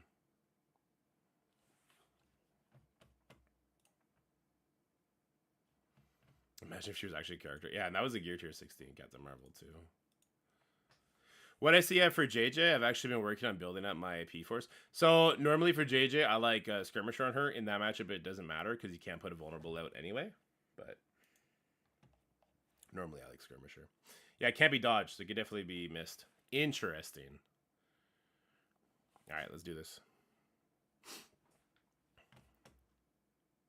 All right, a very, very dangerous team that is obviously making the rounds because they have multiple uses everywhere is the Superior 6 team. We're going to show the full Superior 6 right now, and the go-to team that I'm hearing from people is actually the A-Force team, interestingly enough, which surprised me because without the ability to put ability block on the Green Goblin, I thought it'd be really bad, but there's a slight trick here you need to be aware of. And that is you got to kill or blind Green Goblin before his turn. So what I like to do is I like to do the Jessica Jones basic on the Green Goblin to get those deflects off. And then we're going to go ahead. We use the ultimate because it puts Disrupt on Lizard. And this is where we want to be a little bit careful. If your Jessica Jones, or sorry, your Spider-Woman is too big and pushes the Goblin too far, then he'll get speed bar from the Dork Out and he'll pop off here. Now, my Spider-Woman is 3 diamond, Gear Tier 18. So that shouldn't be a problem for the majority of you, I wouldn't think. Now, you want to be a little bit careful here as well. What I'm going to do is I'm actually just going to take out the Spider Slayer, or not, doesn't really matter. And then I want to put the blind over here. The reason I'm doing it like that is because my Captain Marvel is very, very small compared to the rest of my characters. So Captain Marvel is only Gear Tier 16. If she was Gear Tier 18, like the equivalent to what this Green Goblin is, then I would have just ulted and killed him. I did ult and kill him earlier with the Captain Marvel ultimate, but I just didn't want to do that here. Because I want to show you that you can actually go ahead and you can land the blind on the Green Goblin. Or you can kill him, because Photon is a crazy character. But if he's blinded, if he doesn't die to your Photon because your Spider-Woman didn't knock him that low, Green Goblin's ultimate cannot be dodged, but it 100% can miss. So if he's blinded, he's actually going to go ahead and not land his ultimate. You don't get rewound, and then you get to eventually take over. Now, because I held back my attacks, we might actually die here. Oh, the recording error, dude. The recording fucking... Yeah, who was here for the last time we tried to record this? And we go in, and it's fucking easy, and then we try and recreate it for the actual video, and it goes to shit. Who was here for that? This is why it took us 4 fucking hours to do the last one, even though the counters are solid. Like, Jesus Christ. Death Seed Photon versus this match? I've never tried it. Is that a thing?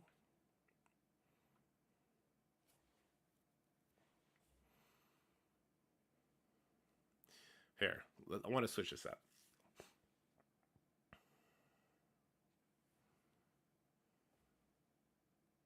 Skill issue? Yes, that's exactly what I'm saying. See that we knocked him too low this time. Oh, he's still not going to go, though. Why? Why is he not going to go? Okay, so the mistake... Why? In the first attack, he went, though, right?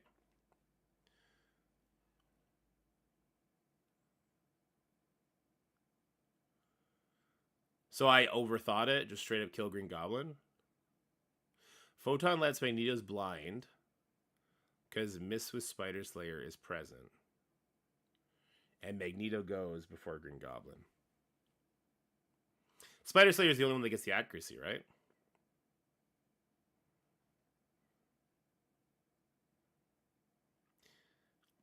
So I overthought the crap out of this. I think with the speed up on spawn, is that what's happening? The speed up on spawn saves them and just lets them go before Green Goblin? What happened the first time when Green Goblin went ahead? Let me turn this up. I can't see shit. This is a 400k punch up. He gives to all Spirit 6 allies with offense up? Okay. And they spawn with offense up. Why did Craven not land on his first attack that one time? I don't know. Let's go straight for him. So, basic. The attack is going to Jessica Jones. Now, why did it go for Jessica Jones? So we do this. We do this. He still has a deflect, which is annoying. We haven't knocked him low enough yet.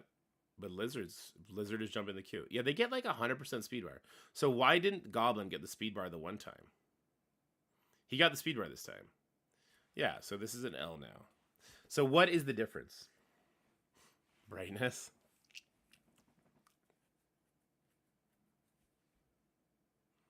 He attacks, but he attacks a certain character, right?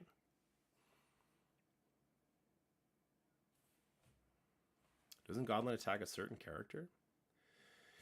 At the end of a turn, if this character has charged, attack that enemy and adjacent targets for 200. Okay. Apply defense down plus flip speed up. Okay. All right, roger that. So then we want to switch this around. Do something like this.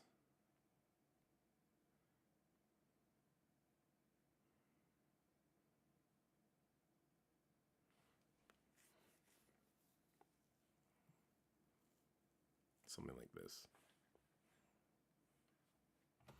Because we don't care if Captain Marvel takes her turn, right?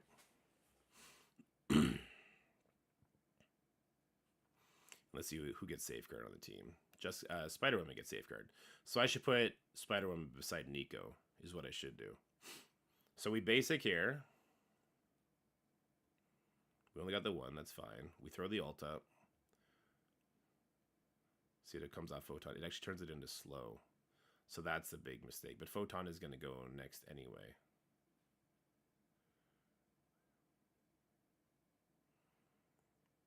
It misses because the Photon exists. We throw the special. Why did Photon go despite getting all her shit flipped?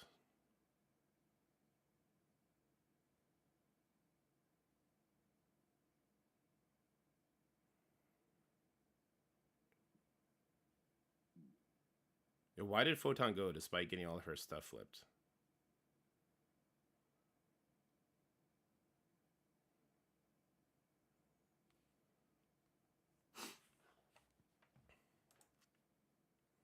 Let me see. There's got to be some sort of speed bar thing for Photon then, right? When she gets debuffs, does she get speed bar?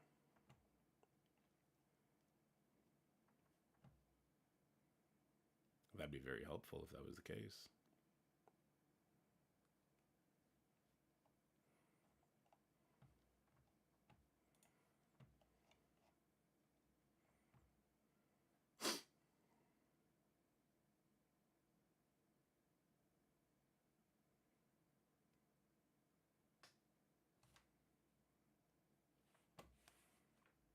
Because he is flipping your blind.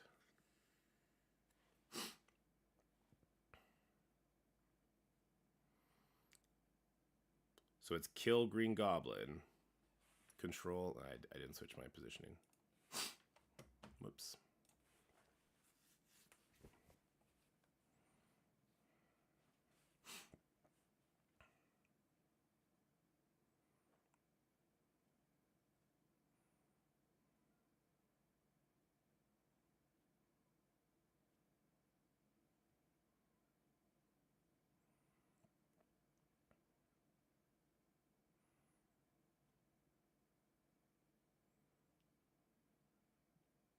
That pushed him too far, right? No?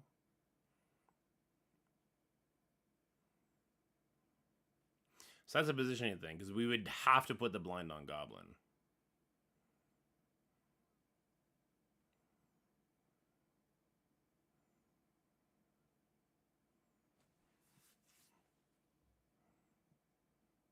Yeah, Gamma's going to be the other counter we're going to show to this.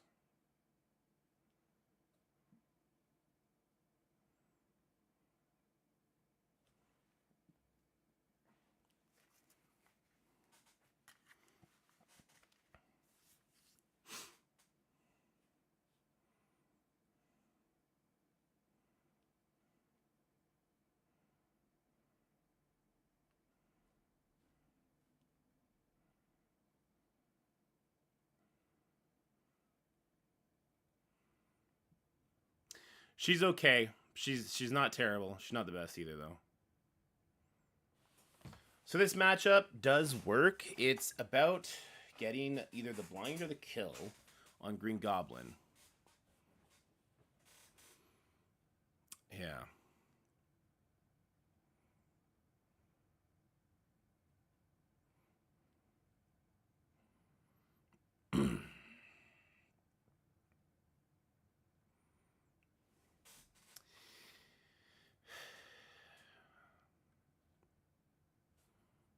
Yeah, let's start with the ult this time.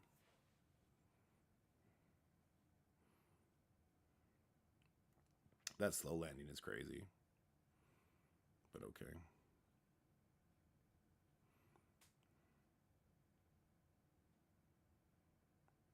I guess the thing is, if you push...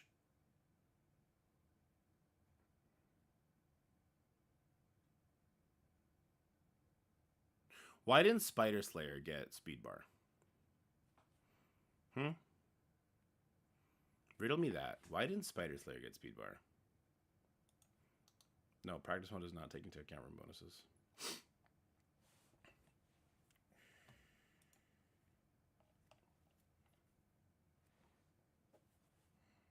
Oh, the chargeable Sinister 6, okay. So they gotta be chargeable. Well, you're not chargeable. So in this case, I'd probably be better just going for the one who's not gonna get pushed, and then throw the blind out. And now they miss. Hello there. Bendy, rated party 16. What up, Bendy? Okay. They miss because of Photon. He's gonna do a heal thing.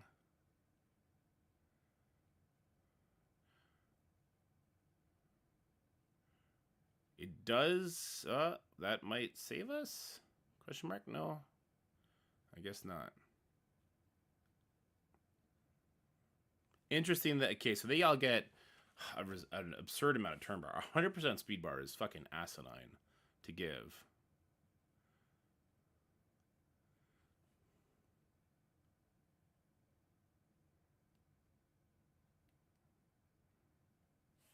She's not though. She's not at all. Okay, let's split this up again. We want Spider-Woman over here. We want Jessica Jones and Captain Marvel here. This is my opinion. Because Spider-Woman has the safeguard. And then Captain Marvel sucks. So I think the thing to do is to kill the Doc Ock to stop the passive. I think you're right. You're a silly goose. You're a silly goose. You're a silly goose. And that defense down landing is a death sentence for Doc Ock on the Spider-Woman here. Yeah.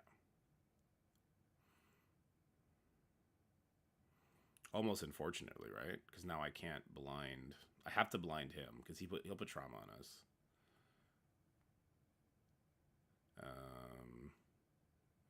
Let's enter binary here. Okay, so Photon goes. This misses. Craven or Lizard next? Let's put immunity on everybody. I guess he steals it all, though. That's not great.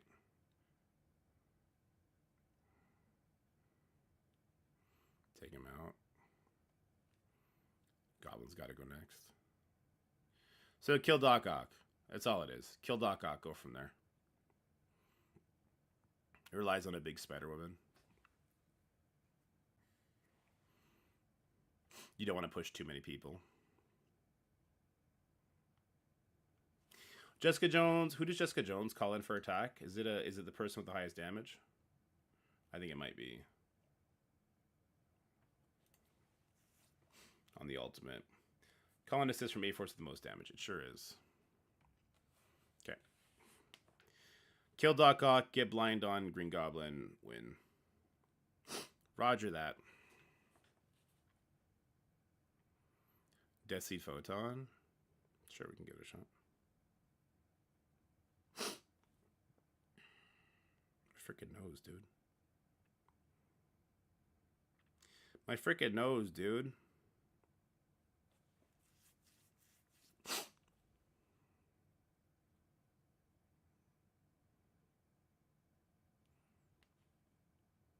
Well, no matter what, we want to, we probably want to do this special there.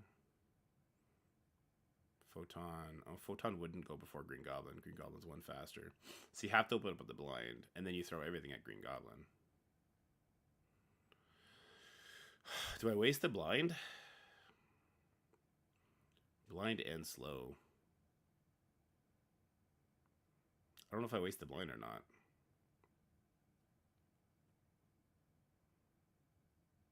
Let's read blind, just to get a blind on the Green Goblin. Yeah, exactly, on the charges. Well, alt. Probably should have done the special seal. Oh, well.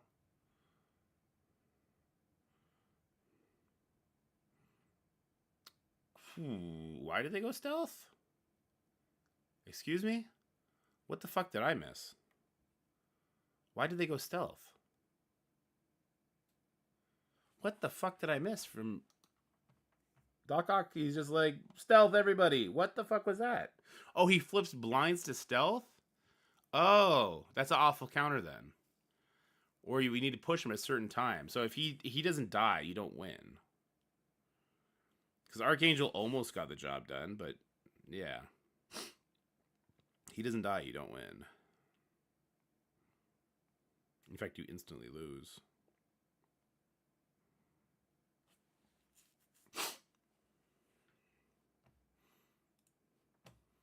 No, you can't kill him carefully because if he drops below 20% life, you just lose because he gets 100%. Yeah, P-Force is a war team.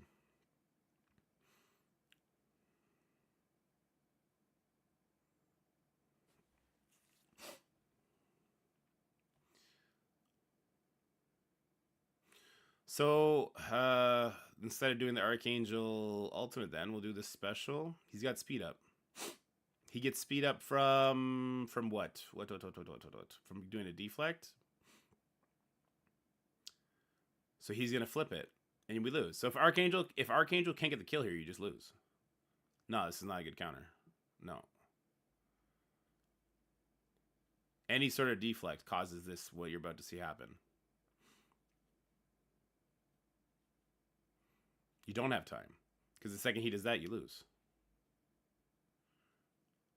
The second he takes the blinds up. Yeah, no. This is not a good counter.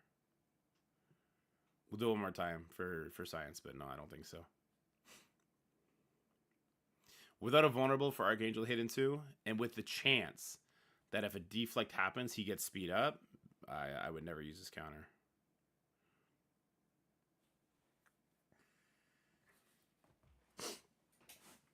Deathseed, well, Archangel will find a path back in. To the meta. Oh, sorry. Should have muted that. My bad. So, if there's no deflect... Oh, that was resisted? Well, rip. Shimmery Timbers. That's over.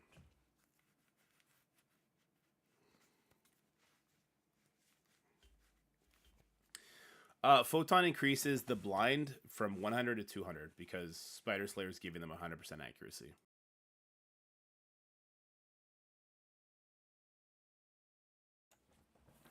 No, I think the finesse play is AP force, and I think there's an easier route to get the kill here because of Spider Woman. So we do the ultimate because it calls an assist from Spider Woman. Didn't get the defense down that time. Not the end of the world. We'll go ahead. We'll do the ultimate. Then we'll do the ability block, targeting him. See, that my Spider Woman did too much damage and pushed the Green Goblin, right? Is that what just happened? Or do I still have time? No, I didn't push the Green Goblin. He's like right there on Razor's Edge. Somehow that guy got to go, though. Why did that guy get to go? The lizard.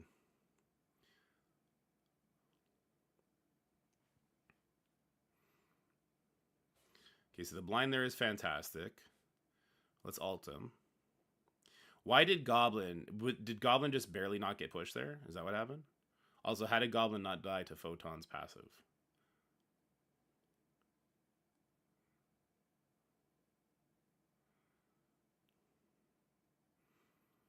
Okay, we gotta get this up for Spider Slayer's special. Or his ultimate, I guess. Oh, Photon's fucked. Oof.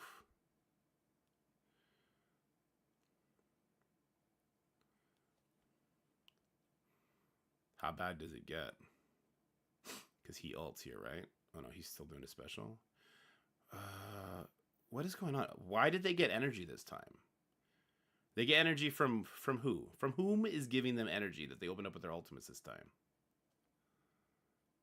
We're still going to win. It's still a 400k punch up, so that's a thing, right? But I want to know where they're getting energy from. Shocker special. So Shocker, he's chargeable. He got knocked low, did he? Is that what happened?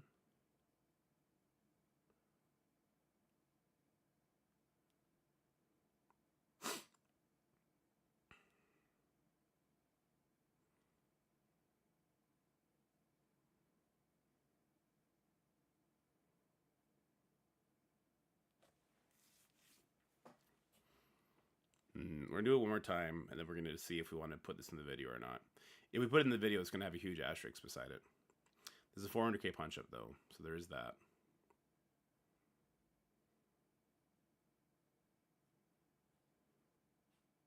If the defense down lands, I think it's just over.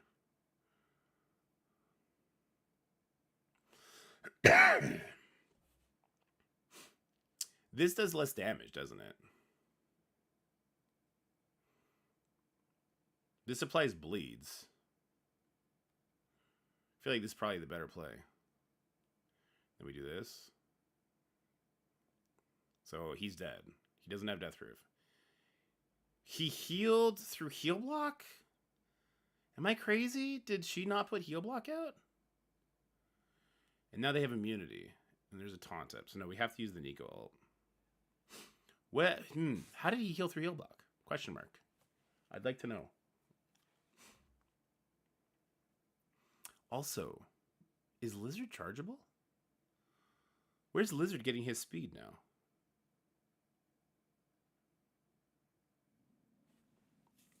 Is Lizard chargeable? I thought him and Spider Slayer weren't.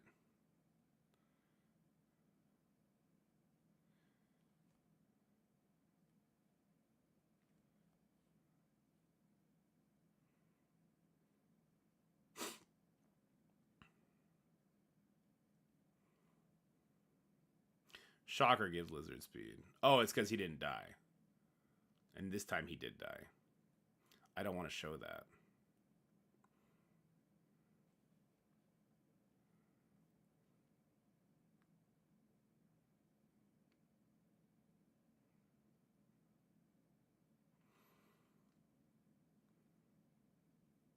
Yeah, I personally think health triggers are stupid as fucking shit. And they lean heavily into spender advantage. Like everything does in this game, though. Because the second there's a health trigger, the bigger your character is, the more likely they are to benefit from that health trigger, as opposed to just die. On enemy turn, flip heal block on a non-summoned ally. Okay.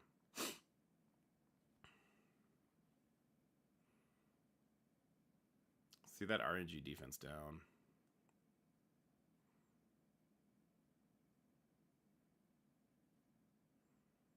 Spider-Woman going first. I don't know if this is a good or a bad thing. It did like no damage, so I guess it's a good thing.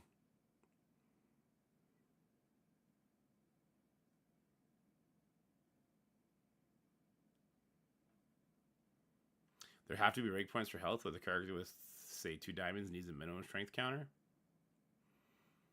Alright, well, if that's how you feel.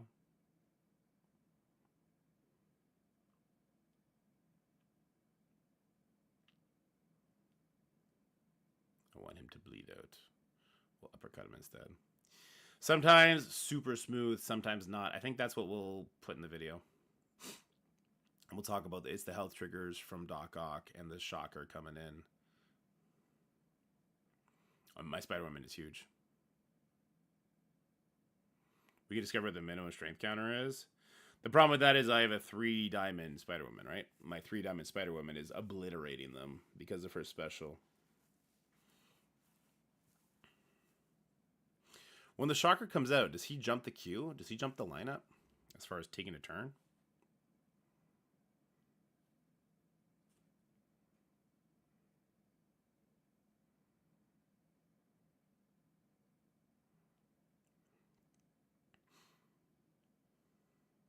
So Photon doesn't have the juice to kill the or to even push the Doc Ock, which is important.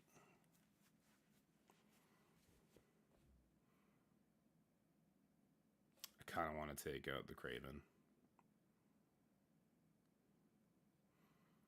Yeah. It's either the easiest fight of your life or it's trash.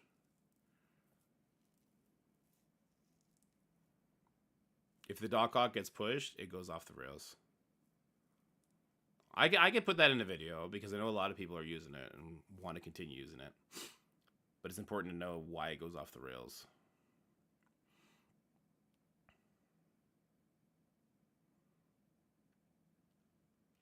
The second you take Lizard off that team, it loses a lot of its threat. Yeah, the second you take Lizard off that team, it loses a lot of its threat. And if you take Lizard and Spider Slayer off, if you put Vulture and Mysterio there, I think it's a much easier matchup for AP Force.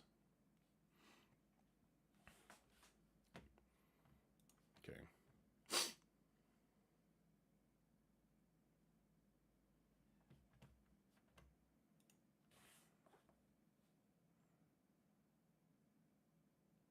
Might not be trash in Crucible.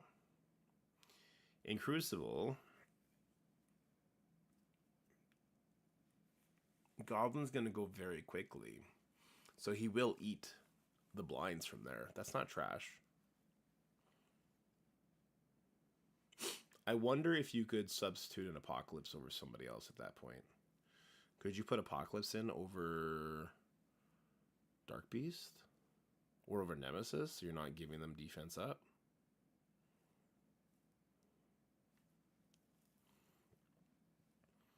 Because Magneto will still get a lot of speed. You can't without letting Green Goblin go before Magneto. Magneto gets 15% for himself, and then 15% per character. So if he has 2, he's still getting 45% speed. It's not enough? Fuck. Alright, that sucks. I was going to say, if that's enough, that would be interesting. I don't think you can kill the Green Goblin in time. Or sorry, I don't think you can kill the Doc Ock in time. That would be my take on it. Can apparently full Gamma is good here. I've never done this matchup. Yeah, I don't know if you can kill the Doc Ock though, even with an Archangel ultimate, and you have to use the ultimate.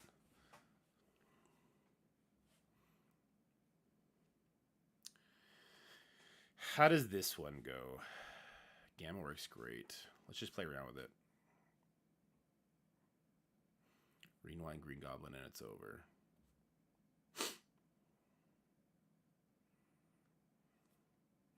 Percentage life won't proc triggers, but he didn't get low enough anyway. Or we can stun him. But do I want to stun him first? Got blocked. Then he's gonna ult. Probably should have just took the stun on the Green Goblin. It might have still won, but I don't know. Gamma sucks against the version with Vulture and Mysterio though, so I think AP Force trashes that version.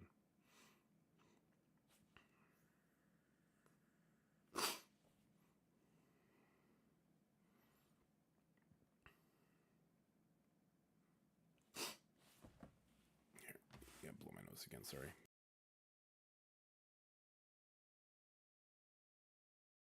We've already spent too much time on this team.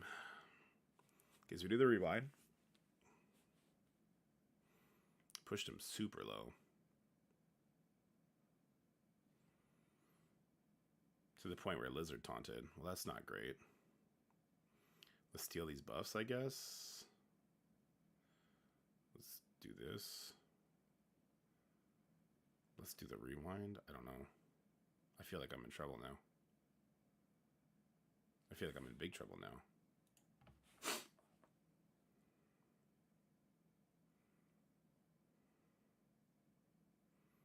Maybe we lose. Why is this an instant win, exactly?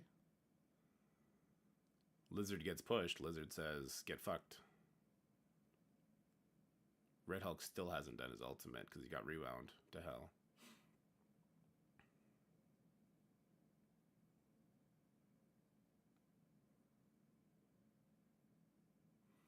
We're still stuck behind the lizard.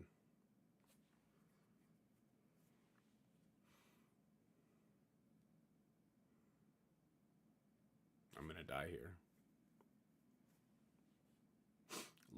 Well, I'll tell you, Lizard activated his taunt. Green Goblin got knocked too low. So Lizard taunted and I lost. Instantly. Another health trigger for that ass. Don't you just love health triggers? They're so good. What were we talking about as far as breakpoints go again? Because I think this is the complete opposite of what you were entailing. Because we definitely have the power check here, and it's because of a trigger that it's going to lose.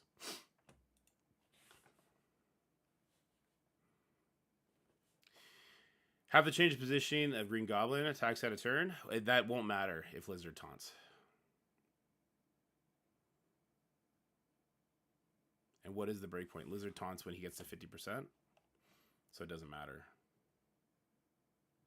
When Green Goblin Classic gets dropped below 50%, you lose.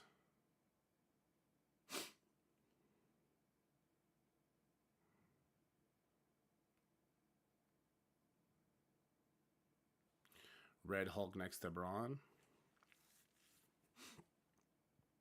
I think you guys are wrong about this. If the Lizard taunts and you can't get to the Green Goblin before he ults, I think you lose. I'll do it. I think you're wrong, though.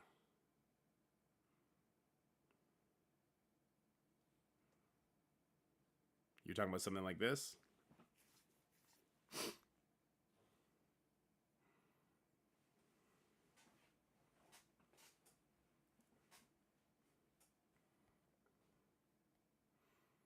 He's pushing Doc? No. The problem is he's pushing Green Goblin. He pushes Green Goblin, Lizard taunts. So it's a crit issue. Because Green Goblin was 1 percentage life away from popping off there.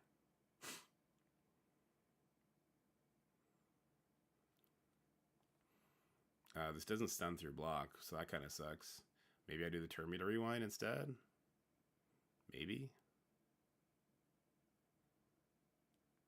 Because if we don't stun him, we're going to get locked behind the taunt. And because Green Goblin's on the field... No, he doesn't get Safeguard. He gives Safeguard? I don't know why he gives Safeguard.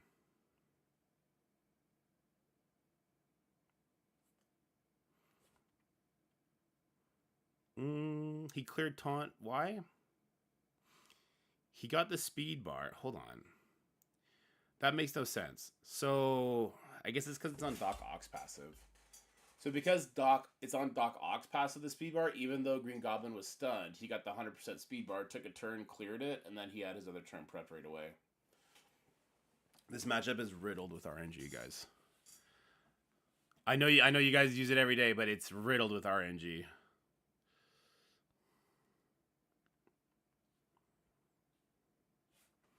You almost want to make Red Hulk a striker so he doesn't push the Goblin?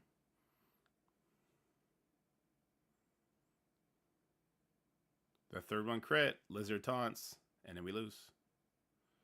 End of story. We'll try and kill him from afar. I don't know. If we steal all that, he's going to flip it all. Yep, if we steal that, he'll flip it all. So let's just take all our slows off, I guess. We can stun Lizard so he doesn't retaunt. That's about all we can do. This rewind Oh, that gives my Red Hulk his ult, I guess. Which means I could rewind the Goblin again. But that'll push him, and then he'll get 100%. Unless he's dead.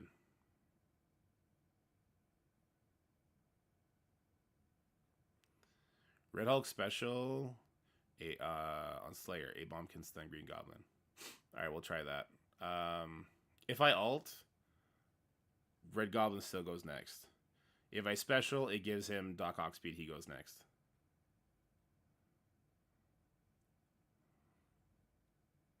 Unless Red Hulk can kill him there. Well, there you go. That'll help. I think the other 4 might still pull this off, though. We'll find out in a second. Oh, that's a nasty ability block. Is She-Hulk at 5 yet? Oh, Braun's dead. She-Hulk is at 5, so that's good. We're stuck on a taunt, but Red Hulk is about to ult and finish the match. Right? Because they got all the regens. Red Hulk's going to finish it here.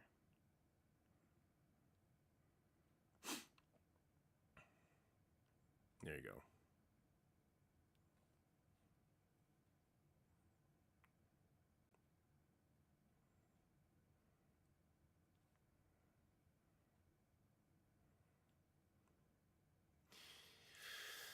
Uh-oh. Oh. I think there's a lot of health triggers in here that are adding RNG to it.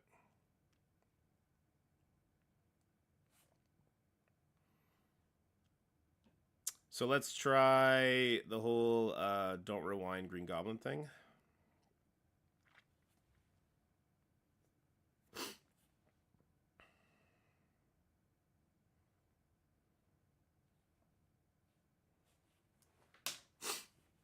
Both of them are too much RNG to be countered, but then what do people use? Undying? Undying, I'm sure, beats it. Does the Secret Defenders beat it? So, if we don't rewind the Doc Ock, the Shocker gives speed to Lizard.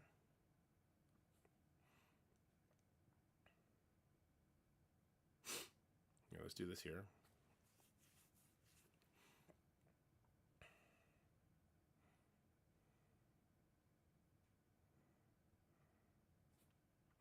But he's got deflex. Is this unblockable? It may be unblockable. If we do the percent steal, it won't activate the trigger. We can do the rewind over here. Let's rewind them both.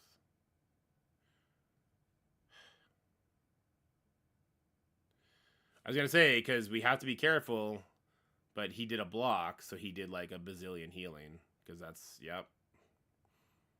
That's good old Doc Ock for you. Alright, so that's going to push the Red Hulk at least.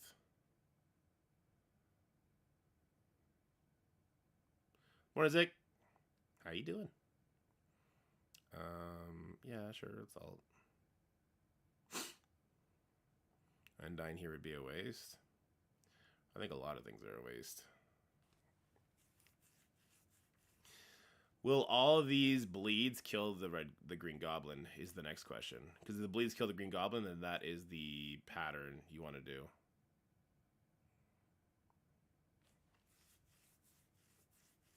Lizard gone. She-Hulk gone. Punch. Defense down. So Goblin's definitely going to die to the bleed, right? There's no shot he survives. Okay, yeah, he died. We can't steal anything, so let's just punch here. That ability block is nasty. Alright, so he's gone. Rewind here. That felt like I was in more control there. I definitely felt more in control there. 3 areas today, so hopefully one of them bite. Nice, Zick. Good luck, man. Trauma won the day. Yeah. Trauma and flipping all the bleeds. And death proofs. Or sorry, flipping all the regions and death proofs. I think that's probably the way you want to play it for RNG. Let's do it again to make sure. Also, is Abomination's ultimate blockable? If it's blockable, then that's not how you want to do it at all. So we did this. Let's do this again. Okay.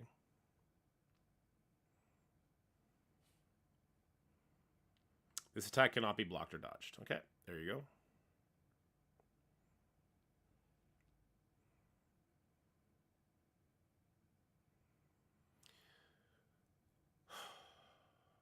So do I want to get the Disrupt off Red Hulk?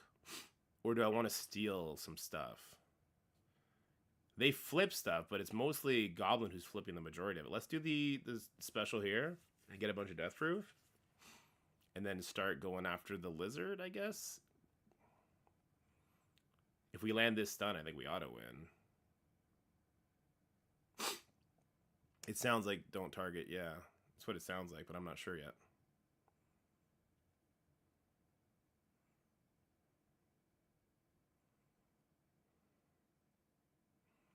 You know what? I shouldn't have stunned, though, because the flipping the regens that Dork Out puts out is what got Lizard and everybody killed before.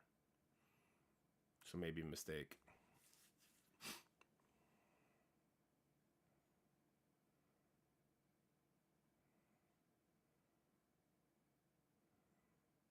They'll have... yeah, I think we wanted to let Dork Out do his thing. And it was a mistake not to, but... Green Goblin's still dead to this. Maybe not. I don't know. Maybe just not having Shocker come out is fine too.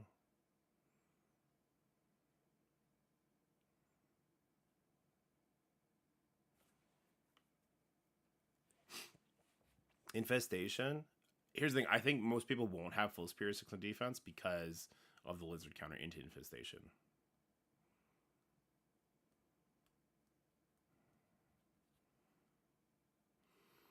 Okay, I'm ready. Okay, so a team that is starting to pop up that seems to be very difficult and does have moments of RNG in it for different counters for different reasons is going to be a Superior 6 team. So this is a Superior 6 team that's fully maxed out, 2.5 million. And one of the go-to counters is going to be your AP Force, your Photon Force. This is a counter that I really like, mostly because I have one of the biggest Spider-Women in the game, 3 Diamond Gear to 18. That's going to play a factor into this, so make sure you have a equal Spider-Woman to the size of the enemy Dork Out. That's the important part here. Also, you want to make sure that your position is correct. Your Nico, I believe, is giving the highest damage ally safeguard on spawn. Now, you want to make sure that that character is beside Nico, and you want to put Captain Marvel besides Jessica Jones, because Captain Marvel sucks. Sorry. Unfortunately, just is the case. I'm trying to find Nico here on the fly. I'm going to redo this. I want to make sure that is correct on the Nico. Passive on spawn, apply speed up to on safeguard immunity to the highest health A-Force ally. Okay, that's it. And then immunity. Okay, that's the one. That's the one. It's the highest health, and it's Spider-Woman for similar reasons. Okay, one of the more annoying defenses that is starting to make the rounds is the full Superior 6 team. There's a lot of health triggers here that causes issues, but there's some pretty decent counters that face it. And one of them is going to be the Photon Force. So I really, really like this team. Mine is Giant. And it's important to know the power of your Captain Marvel. Sorry, nope, the power of your Spider-Woman. This power of your Spider-Woman, you want to kind of equate it to the power of the enemy Dork Out, because we need to kill him very quickly because of his passive, where he is giving 100% speed bar to allies that drop below a certain threshold. I believe that is 20%. The next thing that we want to make sure we're doing is positioning. We want to make sure that our ally with the highest health is beside Nico. You need Nico in a corner and Jessica Jones in a corner. Captain Marvel always adjacent to Jessica Jones, because I'm sorry guys, Captain Marvel sucks. It just is what it is. So there is some moments of RNG here that can dictate a win or a loss. If you don't kill the Dork Out in time and he gets to do his summon, and then his summon gives speed to Lizard, it's simply over. Luckily for us, there is pretty good ways to get through the Dork Out. So this is a 2-diamond Dork Out. We want to open up with his ultimate from Jessica Jones. That gets an assist, comes in from Spider-Woman, putting defense down on the Dork Out. Now, that can be resisted. That's not a deal breaker, but it certainly doesn't help. Next, we're going to use Nico Ultimate, and you can see why the adjacency was important. So the Green Goblin is going to counterattack whoever just attacked him. So Jessica Jones attacked the Dork Out, bomb comes in, flips our Captain Marvel speed up. we don't really care for Captain Marvel's first attack anyway. Same with Nico. Nico does the ultimate, the bomb comes in, tries to flip our Spider-Woman's abilities, but that's not going to happen because we put Spider-Woman adjacent to Nico. Now Photon's going to go. Now it's a coin flip between Photon and Spider-Woman. It's nice if Photon wins because Photon doesn't have the damage to kill Doc Ock or to push him to 20% life, and it doesn't have the oomph to push the Green Goblin to 50% life because that'll also activate a Lizard taunt. Fortunately for us, this Lizard is so big, he's got so much life. He ended up getting the disrupt anyway, so that wouldn't matter. But so in this case, we're gonna go ahead. We use the special. We need to do the special here, and it needs to hit Green Goblin. If you cannot hit Green Goblin and hit Doc Ock at the same time, you have to hit the Green Goblin because that blind is going to stop him from landing his ultimate. Yes, Spider Slayer gives extra accuracy, but Photon increases the potency of blinds by an additional 100, so he will miss his attacks. And here is where we need to get the kill. There's no vulnerables on the field, so I can do it on either side I want. I'll start by targeting the Green Goblin, and this is where the power of Spider-Woman comes into play. So she gets additional damage per A-Force ally, 50, so this is going to hit 200% harder. And this is what a 3-diamond Spider-Woman looks like, right? And this absolutely shreds the Doc Ock. And from here, it's a lot easier to win because the Kraven is going to miss his attack. The Green Goblin is going to be dead, so it's not going to matter for him. But in a world where Spider-Woman goes before Photon, you want to hit the Doc Ock, and if the Doc Ock dies, then you still want to put the blind on the Doc Ock. You'll put the blind on the solo Doc Ock to get the kill there, and from here, it's an easier cleanup. You see it's going very good for us. This is a 400k punch-up in War Practice. Keep that in mind. It's always in War Practice when we do these videos, and then we're going to get it done. So this is a very dependent matchup. More people will have a giant Superior 6 than they will have an A-Force. So I know a lot of you are already scoffing at this, which is why we got to go talk about the next counter to this team.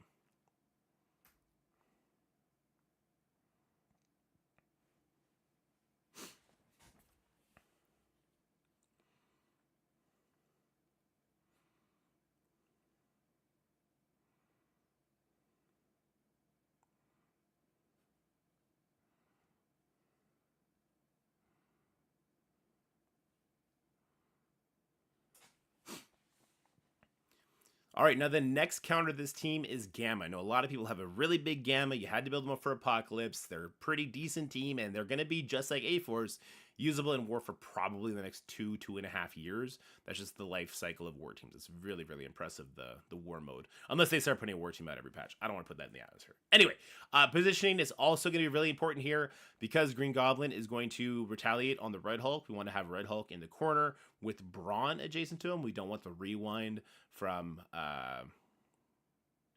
She-Hulk being the target of the removal of speed up and turn into slow. So what I like to do, this might be controversial, is I actually like to rewind away from the Green Goblin Classic. Our Abomination is going to reach that Green Goblin Classic beforehand. So I'm going to put the rewind over here on the Spider Slayer, hitting 3 members, not named Green Goblin. If Green Goblin was in the middle, I wouldn't want to hit him. And there's a bunch of reasons for that. So Green Goblin, if he gets crit by the Red Hulk too much, he's actually going to drop below 50% life. Lizard is going to taunt, and then you lose, and that is super dangerous. I know it hasn't been happening to a lot of people in live war because of the additional health that the enemies are getting, but in practice, that was a huge, huge issue. The next huge issue was that the Doc Ock passive, whenever an ally Superior 6 or 6 ally drops below 20% life, he is then giving them 100% speed guard. It doesn't matter if Green Goblin is stunned. He'll get the 100%. He'll drop the stun on the first turn. He'll take the second turn. And if Green Goblin lands his rewind, you lose. But this is the big reason why I like to use the Red Hulk special away from Green Goblin. The stun from Abomination cannot be blocked. So we're going to go ahead and throw that on Abomination. And now what we're going to do is we're going to use the special from Brawn because we're not worried about too many more flips. I know Lizard's going to come in and steal it all. That's fine. We're going to let our Red Hulk get up to his ultimate, and from there, we're going to go ahead and flip everything. Now, you see, Lizard does not have deflect, so I'm going to go ahead and throw the She-Hulk stun over here. And now this is where our Red Hulk starts getting pushed, so a bunch of buffs are going to go out. This is fantastic. Here we go. He's going to spread all that stuff, so Doc Ock flipped the stun. And now we're going to ult, and we flip everything into bleed. So because we stalled out long enough, we got the safeguard off Goblin, the safeguard off of Doc Ock, and we got the safeguard off of Lizard. So those bleeds are going to do the work for us. We might lose some people along the way, but we're not too concerned about that. Here comes the special.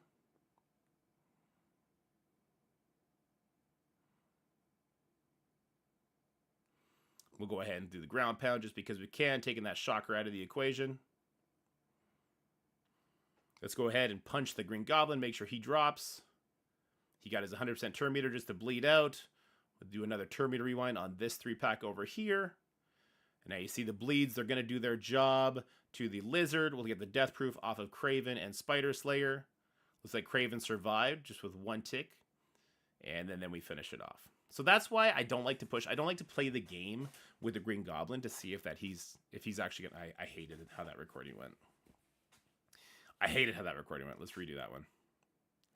I stumbled my words a lot. Here we go. And I wasted the stun. I think we should do the turn meter rewind on the Green Goblin. Gnomes, see above. Spider Slayer passive doesn't matter with the accuracy and war. It's only in Crucible. In Crucible, when this character or Sinister Six ally has offense up, gain 100% accuracy. Well, there you go. So let's redo both of them. I still like AP Force, though. All right, let's redo it both. Okay. So this is a very annoying defense that is starting to make the rounds. It's the full Superior 6 team. People are putting so many resources into this team because they're amazing to war, amazing in Crucible. I know a lot of people don't see Lizard and Spider Slayer on this team because Vulture and Mysterio add another element to it, which is actually easier for this counter. So when you have AP Force up against the Vulture Mysterio combo, it's actually easier getting to take more turns because of the debuffs Mysterio and Vulture are putting out as opposed to the buffs that Lizard is stealing from you. It makes it a little bit easier. But also a key thing to note in this match is that power matters and positioning matters a lot. Let's talk about positioning first. So Jessica Jones takes a turn. Green Goblin throws a bomb at her in retaliation. We want Captain Marvel adjacent to Jessica Jones because Captain Marvel doesn't matter.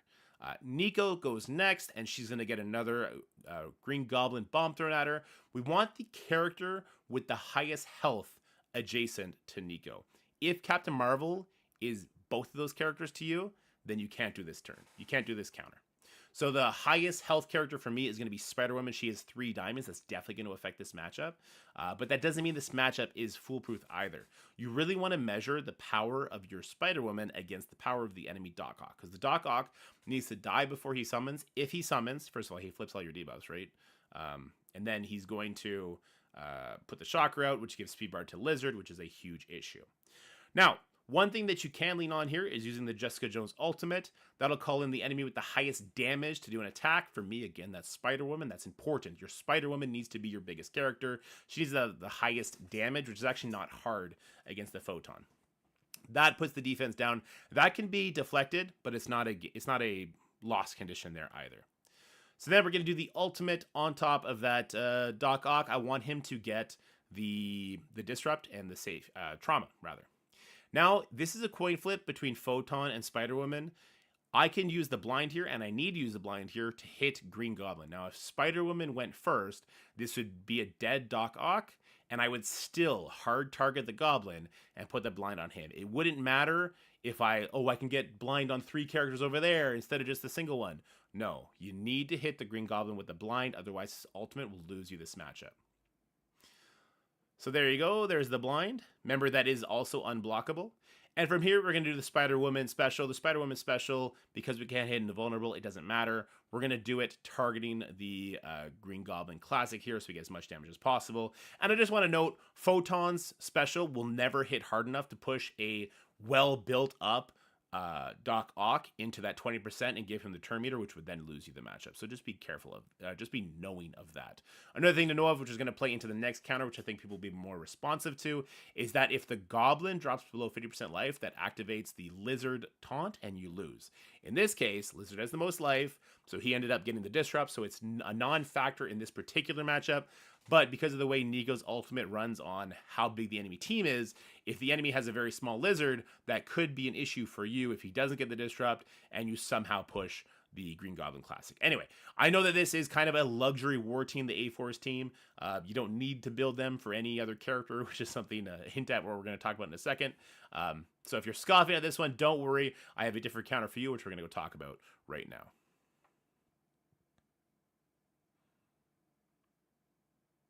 No, I don't. Real invaders.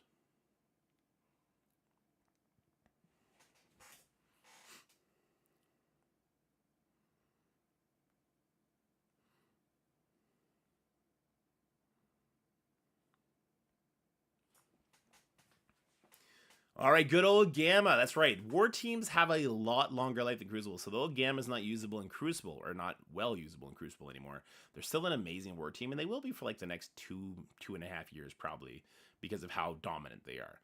Positioning is the most important thing here. Having Red Hulk beside the Brawn is very, very key to this matchup.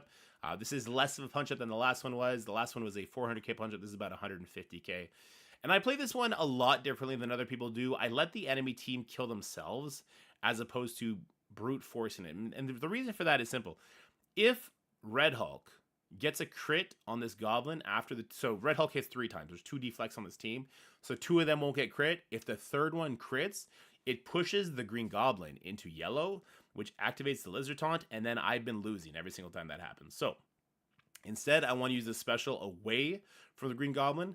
I don't particularly care on who gets rewound after that. In this case, I'll do it on Kraven. I'll rewind. Actually, I don't want to do it on Kraven. I don't want to rewind the Dork Out either. I'll do it here on the Spider Slayer, rewinding the Kraven, the Spider Slayer, and the Lizard. And the reason I do that is because Abomination still outspeeds the Green Goblin Classic. And because of that, I'm able to stun the Green Goblin. And the Green Goblin's turn comes before the Dork Out, which is fantastic, right? Also note the Abomination stun is unblockable, cannot be blocked. So that's going to go ahead and put the stun on him. He's going to waste his turn. And then what's going to happen after that is magical. So what we want to do is we want to steal these death proofs from the Lizard. This is going to be important. He's going to spread all those buffs that we just stole to the enemy team, which is going to be very impactful. I'll go ahead and taunt up. I'm going to do, just do a turn meter rewind over here. This is going to be helpful. Rewind that 3-pack there. Dork Out summons. The Shocker is going to take a turn, which is going to give speed bar to Lizard. Lizard then hits us, activating my Red Hulk. So now, here's what has happened. The Dork Out gave a bunch of regens out, and the Lizard gave a bunch of regens and other buffs out. We now have our Red Hulk ultimate. This as well cannot be blocked. We dropped the safeguard of a couple of these characters, which is really good. And now I'm going to throw caution to the wind. This is going to flip everything except for the Kraven and the Spider Slayer abilities. And those bleeds at this point are basically a death sentence for the enemy team. And we're actually going to get some She-Hulk to throw some action out there and everything like that. So it's actually going to go much better for us now. Kraven's taking 2 turns because he got dropped so low. He's going to die to that. We got another Red Hulk special we can do. We did flip the taunt off of Lizard, so I can go over here, and I could remove that Shocker and that Green Goblin, or I can come over here, and I can take out the Spider Slayer before he does his ability, which will lead to some deaths. So we'll take out the Spider Slayer. All right, looks like we're getting another turn right away. Let's punch this Green Goblin. Bam, bam, bam. And now it's just Red Hulk versus Dork Out here. And this is the way it normally goes for me. I can redo it because I know that looked ugly if you guys want some more proof. You know what? Hold on. I think there's a better way to play this out. I'm not going to hit stop recording because the first one is good. I'll just edit. I think if we stun the Lizard with She-Hulk and not do the... I think we don't want to do the rewind with She-Hulk. If room buffs aren't in your favor... How do room buffs affect this? So we would rewind away from the Dork Out, or sorry, away from the Green Goblin. I don't really care, because I want them to take their turns. So we stun the Green Goblin. We steal these buffs, most notably the Death Proof, so that more regens get out there. We taunt. Does this stun do anything besides get taunt up? Does the basic do anything? Applies defense down? Sure. So the Dork Out goes next, gives buffs out. Lizard's going to go, give more buffs out. And then what's the turn order after that? Okay, it doesn't matter. I was hoping the Spider Slayer and Craven would take turns. Okay, so how could we get the safeguard off of those two other characters if we don't rewind them with the... We need to rewind Craven, don't we? Because if we don't rewind Craven, there's a chance he could do an ability block onto Red Hulk.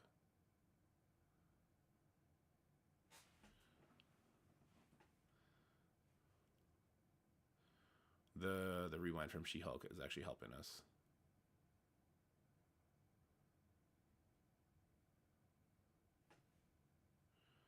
Punch you.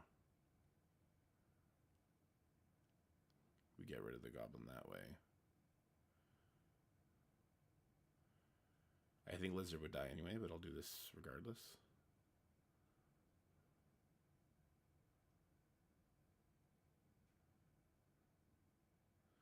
Defense down. Ultimate from Craven's gonna hurt.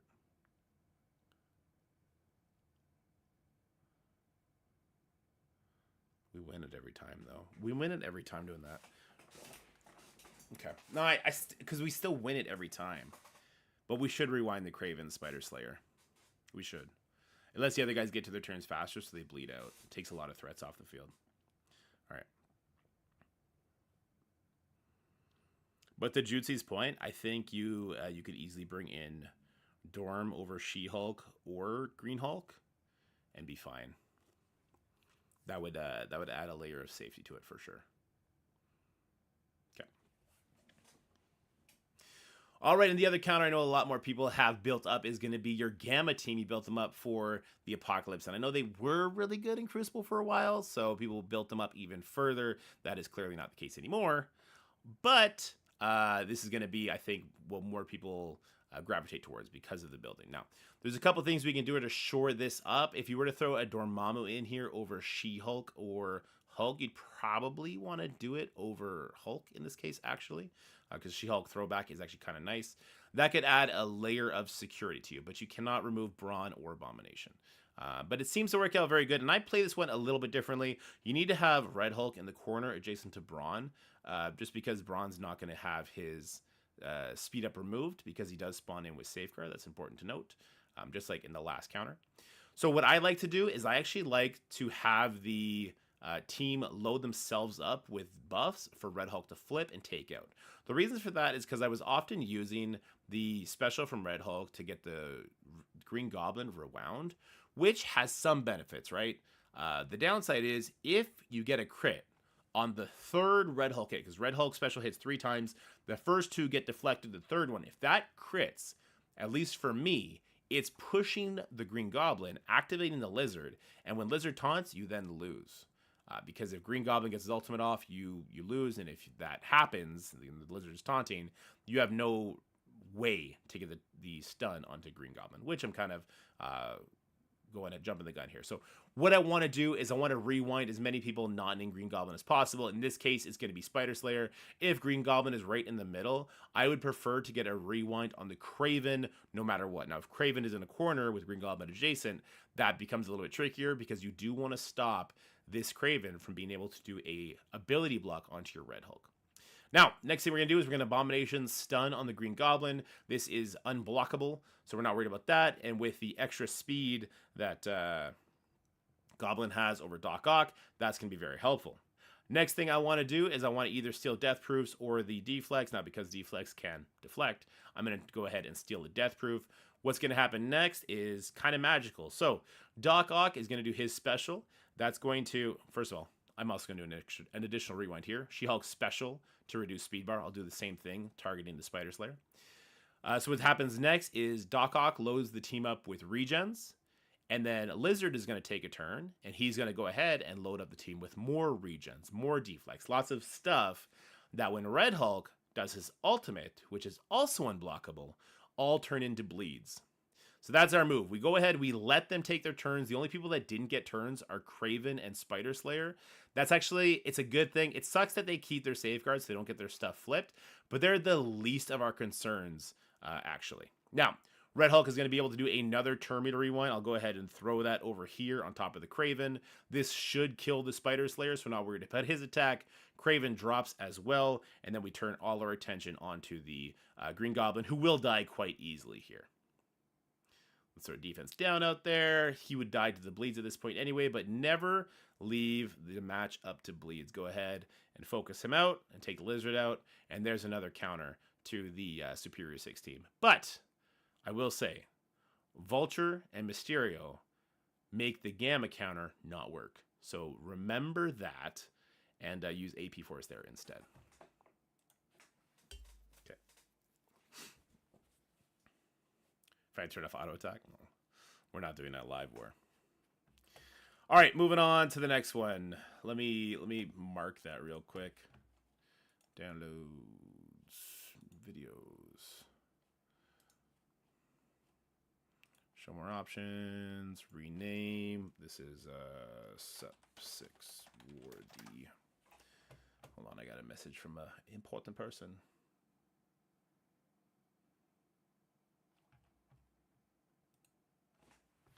You got it.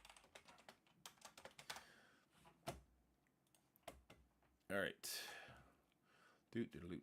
I'm just gotta send something to a friend.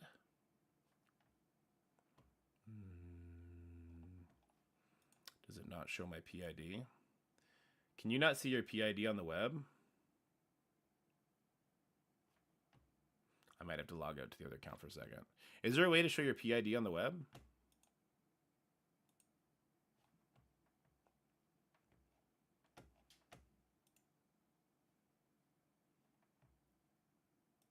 View roster. Damn. How do you show your PID?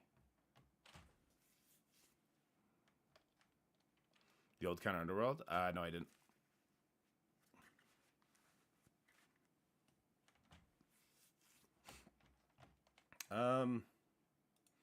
Is there actually no way to show your PID on the web? That's crazy. I don't want to have to log over. You know what? I think I have the instance on BlueStacks. I'll do that. Or if someone is in the Baby Alliance, if you can look up my PID and type it out in chat for me, that'd be great. Did I save it under my downloads maybe as well? View, extra large.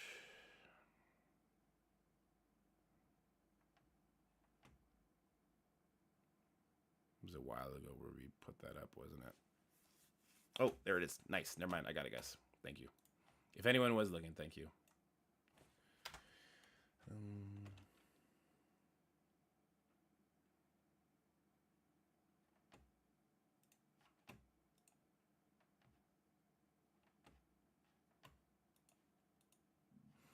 What? How do you see user ID?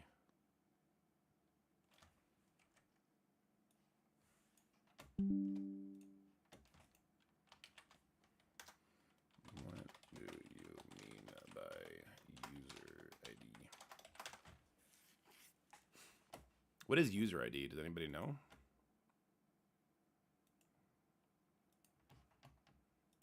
Go to settings. Oh, okay. Yeah, no, let's copy for him. There we go.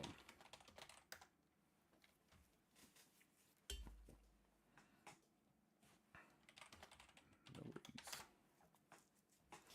Later, Callie. Have a good one. Thanks for coming and hanging out. Okay. So for this one, we're actually going to flip the script and we're going to use Superior 6. God, this team is so big. 2.5 mil now. Look out, Jutsi. Coming for that ass in Crucible.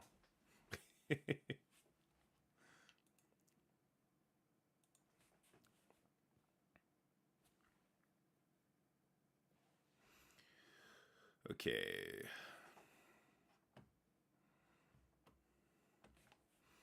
Was I mistaken? Was it not Superior 6? Was it with Vulture? Must have been with Vulture. Must have been with Vulture and Mysterio. Which leaves Lizard Slayer available for other things. I like that. I like that a lot.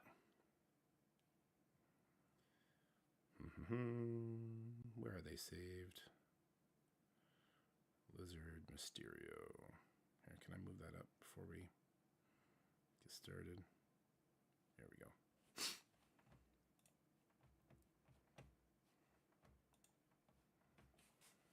Yeah, well, because there's a tiger. Ugh. Silly me. I guess the slow put out there. Could Tiger kill somebody? If she went on the Green Goblin more than she did, would that not have just killed him? So special did not push this Tiger. Jesus.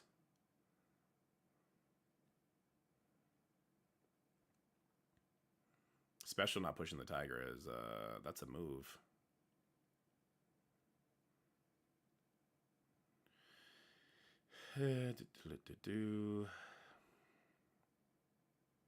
Power rolls bad for my health. Dude, are you still asleep? Like, did you fall asleep playing still? You already have speed up. I don't want to get more people taunting though, so let's just start working you down. This is the ability block, correct? Sure does. So that rewind is going to hurt us here. The blind on Tigra is clutch. Is that a dead Craven? He gets a 100% turn bar. No, it's a dead Craven. So no ult from Craven is also going to hurt. That's also a dead Mysterio. That hurts as well. Green Goblin finally gets to come in with his rewind, though. So if Green Goblin got targeted, this is a straight L. Am I wrong? Green Goblin gets targeted, it's a straight L. I went to bed at 4:30 and the kids woke me at 6. Bro, I'm so happy I went to bed when I did, because Lucas woke up at 4 o'clock. I'm so happy I went to bed when I did.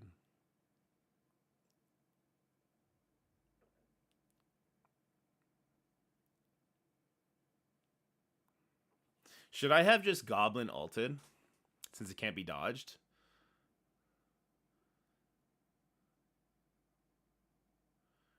This is also poor positioning, right? Because Apocalypse is adjacent to Tigra. Right?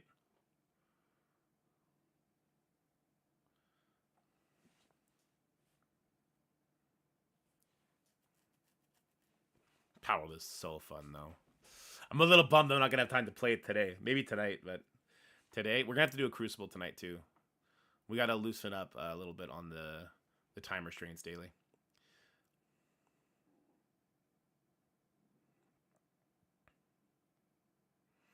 So let's do the ult because it can't be dodged. It flips a bunch of stuff. It does nasty turn meter rewinds, right? That lets us get ahead of the game. Then we can throw this out there. Probably should have just basic. We just gave Apocalypse speed up for no reason. This ability block will do nothing for us. Summons, just get rid of bleeds.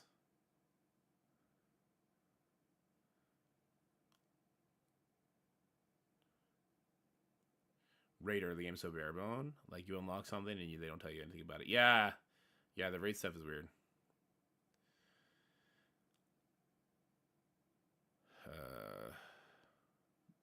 One adjacent. So because there's a summon out, that's no good. So let's continue not pushing the Apocalypse. Maybe that's the thing. You just don't have to push the Apocalypse. Just basic here to get rid of that. Okay, nasty turn meter rewind comes in.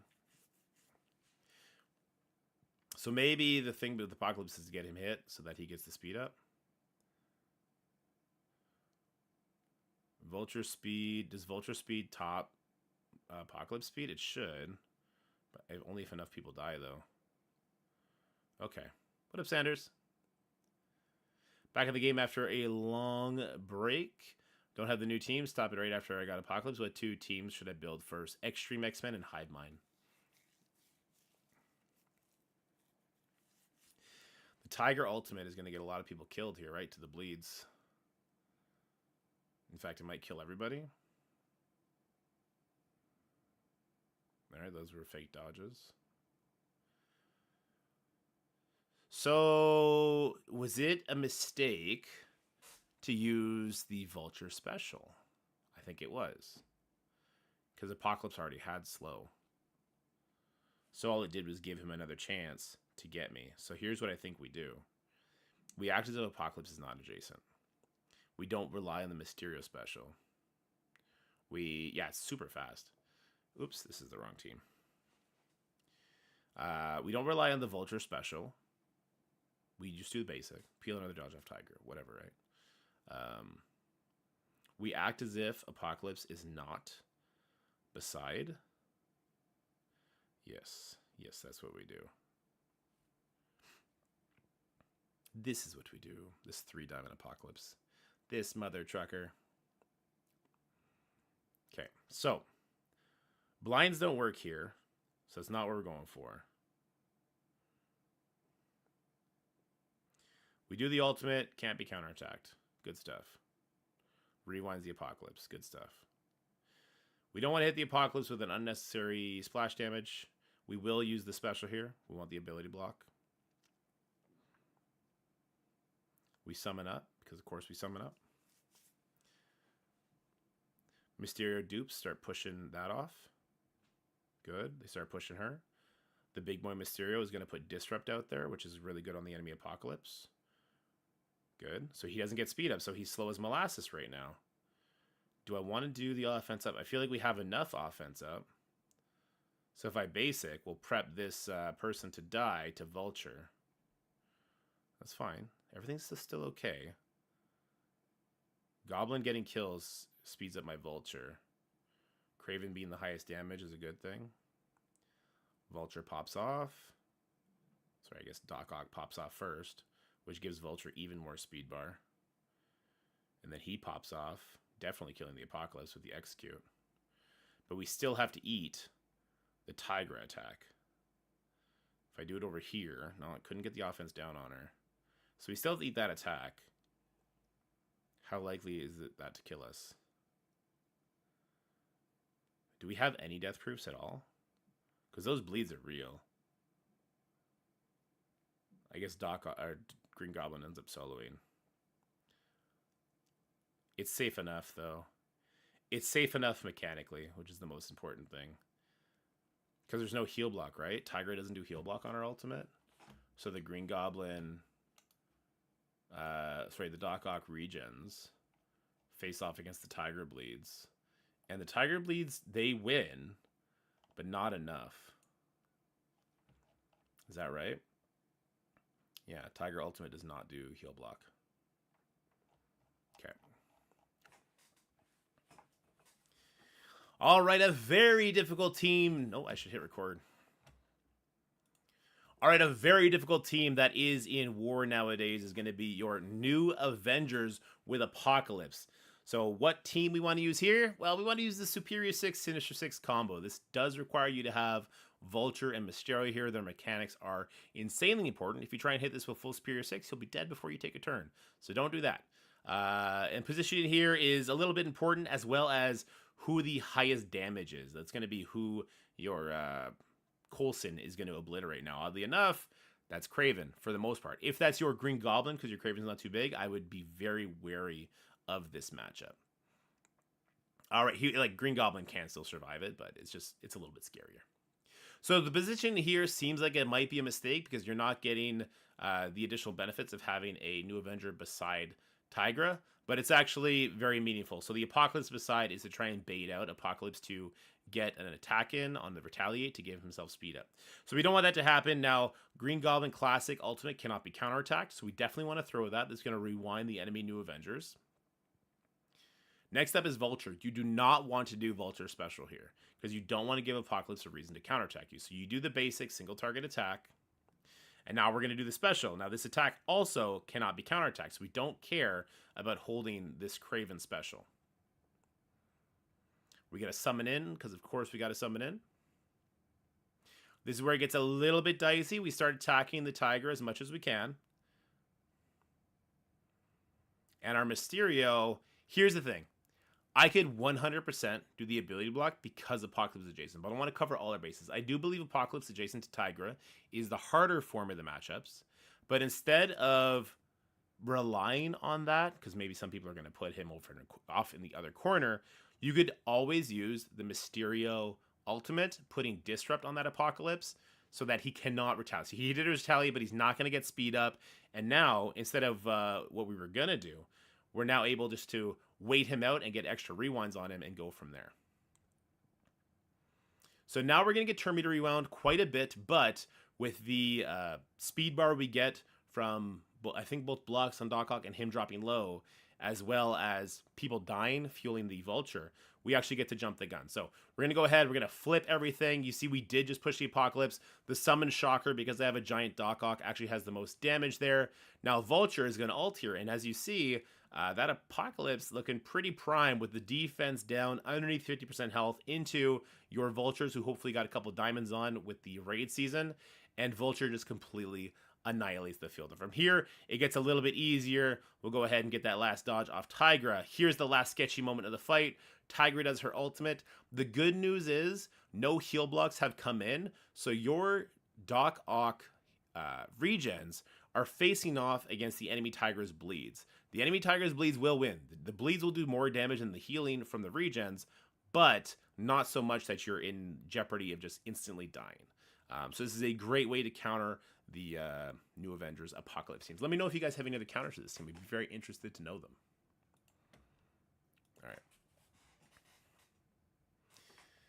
We're running out of time. The new warrior team I'm going to show good old faithful. So we go Kang. You want to use Emma instead of Fury because of reactor. I'll make sure to, if I don't mention that, someone yell it in chat. Dork Out. Kang goes up there. Dork Out, Doctor Doom. Emma, Star-Lord, and Red Guardian. I'll be interested to see if this one works, actually. Emma. Red Guardian. Where is he? I think he's bigger than this. No, he was not bigger than that. Okay. I assume he already has his team saved. I'll save it just in case. Okay. I use Superior 6 BOFA team versus Nowhere. Nowhere sus. Yeah, we're gonna do a bunch of susses and all that stuff. Cable, Cable does not get your Doom to go before the doggo, I don't think. Between accordions, can we try to get an ETA from Scopely on when Goblin Classic and Powered abilities will be in the raid store with Nova? Sure, let me ask. You know what? They're in the office now, so I'm actually going to tag them on the new player stuff. Also, can we get an ETA on Goblin Awakened abilities into the raid store? Okay. All right, Nowhere. They were kind of sold as the best team ever, and then they kind of weren't. Now, they definitely do have a lot of use in their offense, but a lot of people are also putting them on defense to throw a monkey wrench into people's plans. Now, fortunately, there is a low-cost counter, in my opinion. That's basically Kang Doom and people that are going to get them to the finish line, where they need to go. The bad news is you need to have a big Kang for this. So if you're like a mid-game player, this is probably not the counter for you. If you're a late-game player, everyone and their mama have been screaming for people to put diamonds on Kang. That will greatly help you here. And you definitely want your Doom to be a skirmisher on the other side. Now, this can go south if you don't have the right amount of power in your Kang, so be very, very careful with this matchup. Positioning is super important, as well as the Emma. Now, there's other speed characters that can get this done, but you got to worry about the rooms like Reactor, which will make your Fury not able to spread speed up. So Fury is one that I would actually prefer to use here because his summons can be useful after the fact. But to show the worst case scenario, if it's in Reactor, you do need to use Emma here. Skirmisher on Doom is super important, and of course getting the energy to Doom is also super important. Now, it's interesting that Kang beside the pre-taunt makes the most sense here, but there is something you need to look out for. That ultimate, or sorry, that special from Nova puts 2 debuffs on Kang. I believe he has offense down, it puts disrupt on him and something else. Heal block, I suppose. If your Kang does not clear the disrupt, you do not want to do the Kang special.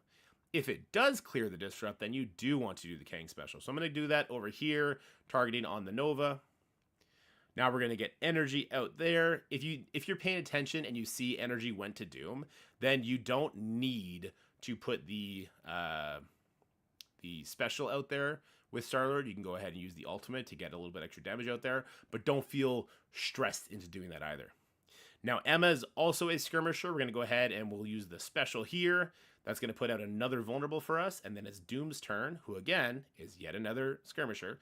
You don't want to push anybody into the 50% mark because that'll activate Korg. So let's get a vulnerable over on Korg, a vulnerable over on Nova, and finally, the last vulnerable we'll throw on top of the Star-Lord Annihilation. That activated the Korg taunt. So what I would like to do is, yeah, we'll go ahead, we'll throw the ultimate. This is going to go ahead and just do a whack load of damage, taking that Korg out as well with the striker attack. And now we need to throw everything into this Nova. If you don't throw everything into the Nova and you end up attacking him after the fact, you will not clear this fight. So we do 1 attack, 2 attack, and that's probably going to be it because we do have a 3 Diamond Kang. We've been very diligent in getting this up. So this is a great counter, as you can see, if your Kang is right size. There's only 1 attack coming from the enemy Nowhere team, and that is the special from Nova, if you have a properly built Kang. So just be careful of that, but this is a great counter for people to start falling back into. Tendo's really taking trolling Mobile seriously as fuck. He's level 97. There you go. Okay, because Mobile said he like passed him, eh? There you go. And the last fight I want to do, we're running a little bit low on time. We got 18 minutes, so Scotty wants to kick me off. Ooh. The Extreme Skrull team. So, Gamma can beat this. I'm going to need to test this one out a little bit. 18 minutes. So we got Undyne, Doom, Dorm, and then we got Gamma and Gamma APOC.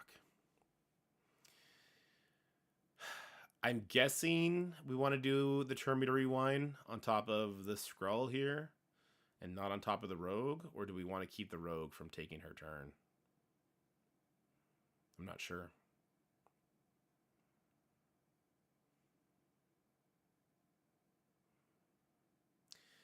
If we just want to make sure we hit Nightcrawler, right? As long as we hit Nightcrawler, then Abomination will go before. No, Abomination will go before anyway. Abomination has 1 more speed than Nightcrawler does. So Abomination can stun here, right? And then she doesn't do her thing. That's the most important. She doesn't taunt, right? That's probably the most important thing. We can steal the offense up for Skrull. Or sorry, not for Skrull, for Red Hulk. Oof. Basic is brutal. Do I not want to have Red Hulk adjacent?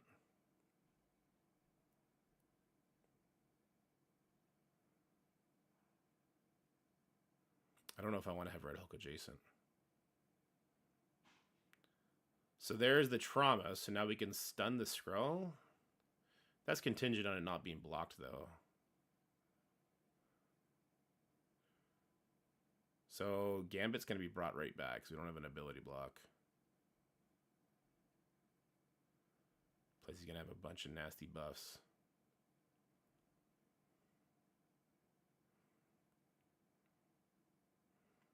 Oh, that's so many nasty buffs Nightcrawler gives. And now we're stuck on this taunt. At least we'll push him out of it. But Skrull ults and we lose. So I did something wrong. I definitely did something wrong. Braun not being able to do his percentage damage is bad timing.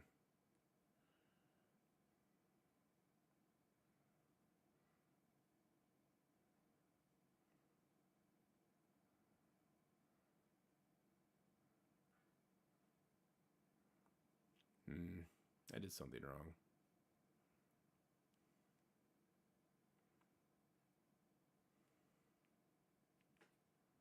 Okay.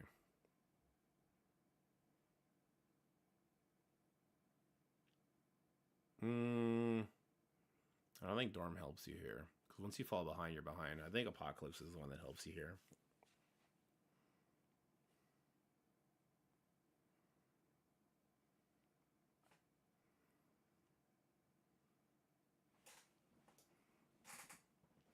You could nowhere this.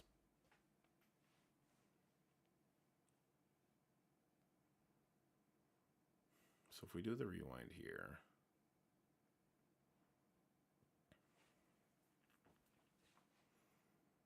That gives us 2 or 3. We stun the rogue. Stun Nightcrawler, ignore him, kill Forge with nowhere.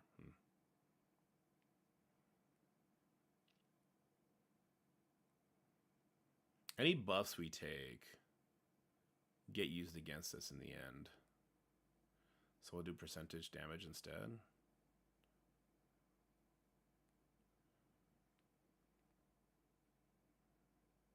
Let's put the trauma out there. We can do a turn meter rewind here now. That seems good.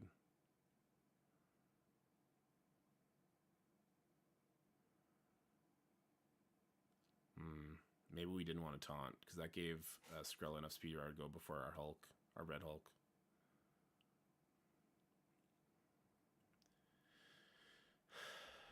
Alright. We're not going to get this Rogue knocked low enough. And Forge has just taken his first turn.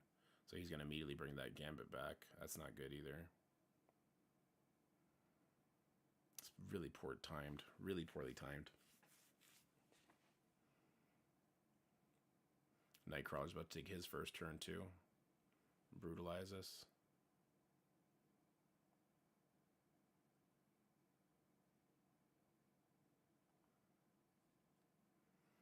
The Gambit from Baron. Yeah, I don't like Red Hulk beside the Green Hulk here. I don't like that initial rewind on Red Hulk. Nice raid team. Well, there is a sus here, so that's a little bit more fair. It's a tad bit more fair.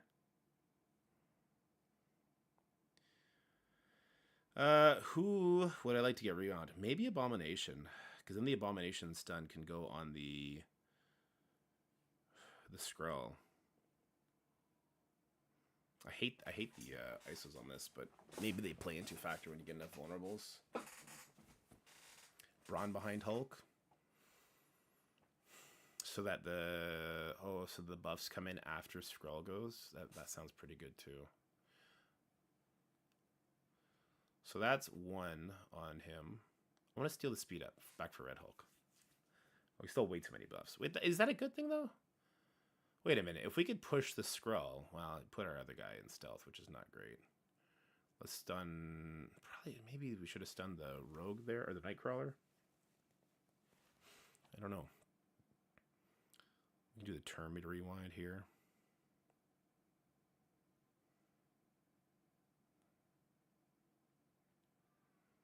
And I think we want to go all in on Skrull. I feel like you got to kill the Skrull, right? Like the extreme team is going to be what the extreme team is. Let me flip this. Nah, he's still going to get his turn. That's fine. So Skrull ults. We had immunity, so we keep our offense up. That taunt hurts though. That taunt really hurts.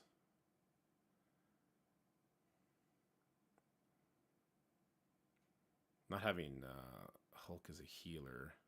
Well, I guess he gets heal block too.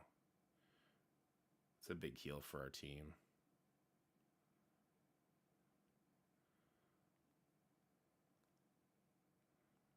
Red Hulk ultimate should neuter the Forge over there. Nightcrawler gets safeguard, because why shouldn't he?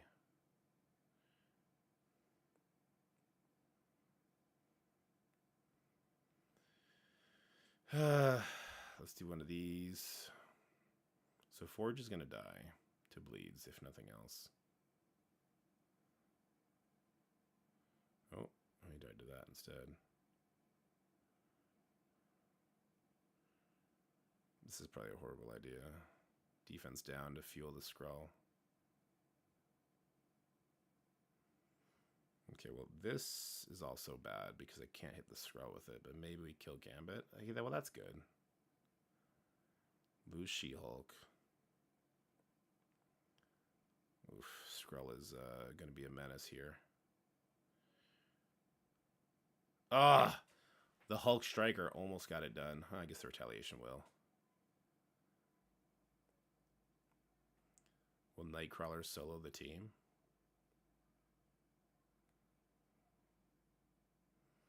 go for the striker attacks. Let's not give him any speed bar. Okay, so Skrull's gone, and now it's just us. There's another special from Nightcrawler. More Safeguard. But now we can taunt to our heart's content. So we end up taking the Skrull last. Interesting. Not my favorite thing to do against the Skrull.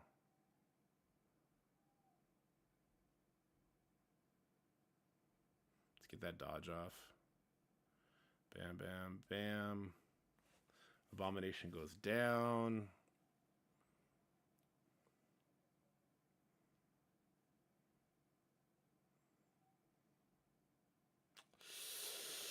Yikes. Yikes.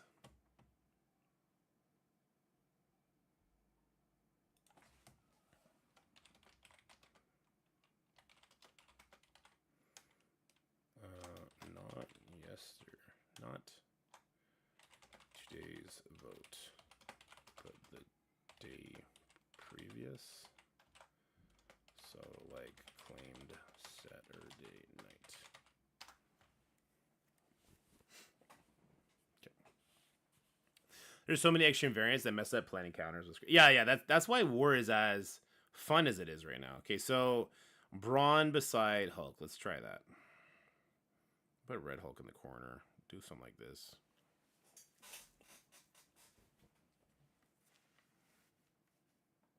Oh, my ear's hurting.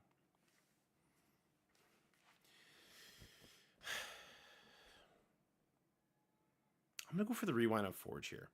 I wonder if we can make it so we can get a kill on Forge. Because Rogue is getting her taunt off regardless of what I do. That rewind on Brawn doesn't seem like my favorite thing in the world. Stun the Nightcrawler, and then we can stun the Rogue with She-Hulk.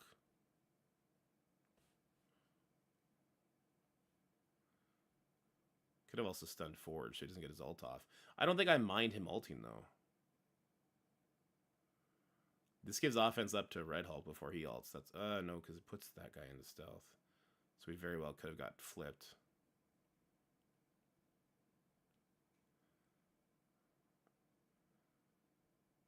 God, Red Hulk's just not getting charges right now, the way this is playing out. This is interesting. So Forge dies before we even hit the ult button. That's crazy.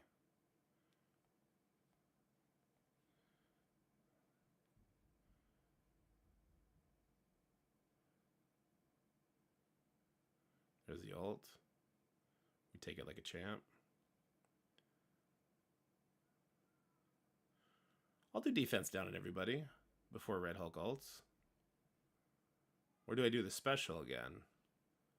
Special probably gets kills here. What's the benefit of doing ult right now? I don't think there is a benefit of doing ult right now. Special does way more damage. Kills the Rogue, nearly kills the Gambit. She-Hulk, if she doesn't die, is going to kill Gambit here, I believe. Oh no, because it didn't target. We go Nightcrawler next. Turn me to rewind is nice. Brawn dying sucks, but now we ult. And now it's over. This one was way smoother. This one was way smoother, but just by controlling the Forge more. God, Forge is too good a character.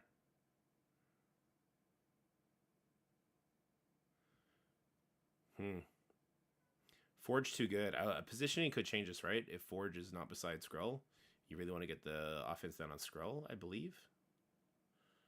And then Nightcrawler getting a rebound is nice too.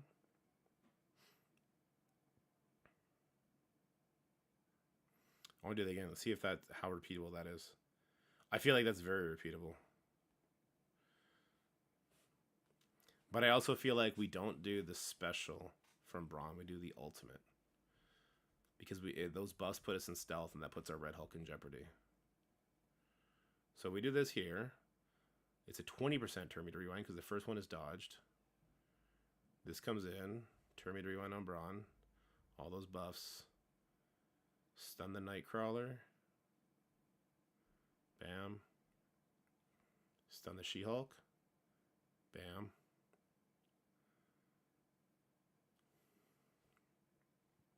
Oh, we're stuck here. Sure, we'll do the ultimate.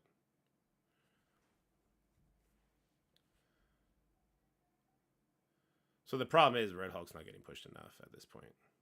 Yeah, that's a whole other problem.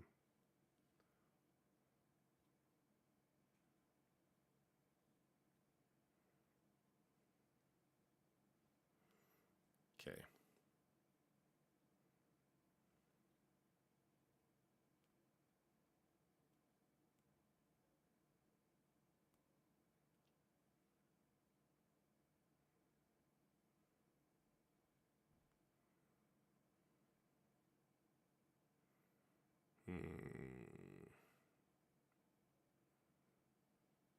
So if we're not getting charges, I probably shouldn't put. Yeah, Red Hulk needs to be in like position 3, so he gets hit. That's my bad. Baron videos, I'd rather kill myself. Just throwing it out there. I'd rather kill myself than follow what you do, because there's always holes in it. Always. Alright, so let's put Braun there. Let's put Red Hulk here. Okay. We let Nightcrawler do his special, because that'll be a charge. But Skrull is also going to hit him now, as long as we don't do the Braun. As long as we don't do the Braun special, Skrull is going to hit Red Hulk.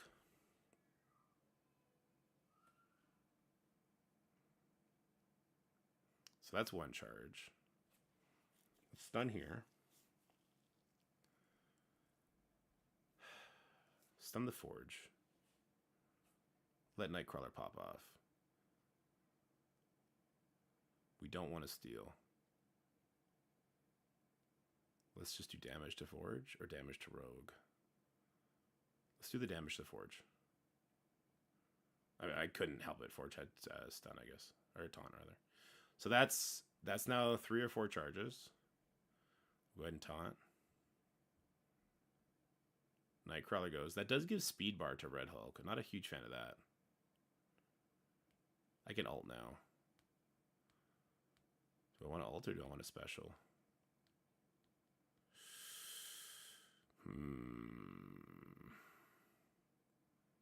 So he's gone. This ult kills Braun. We don't love that. We didn't have immunity this time either on basically anybody. So our turn meter was a little off, or Red Hulk getting pushed that fast is actually bad.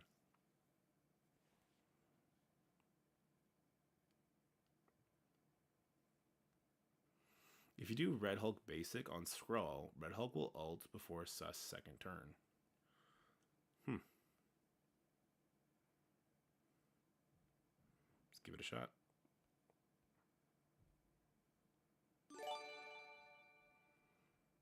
Who dat? I can't read it on the screen for some reason. Amel, get the tier 1 sub to Baron. Thanks, buddy.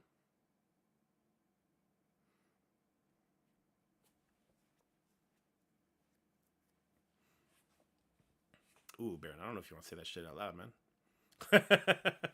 I don't know if that's the part you want to say out loud. Okay, so if we do the basic, holy shit, the damage, first of all. And that happens. Let's stun the Rogue.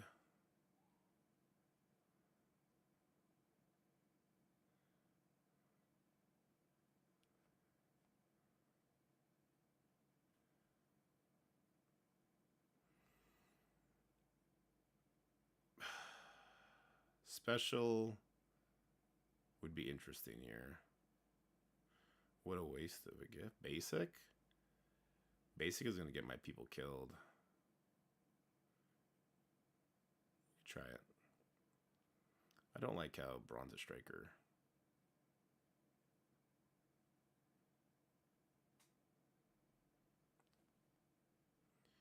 Yeah, so Braun's going to die now because of that.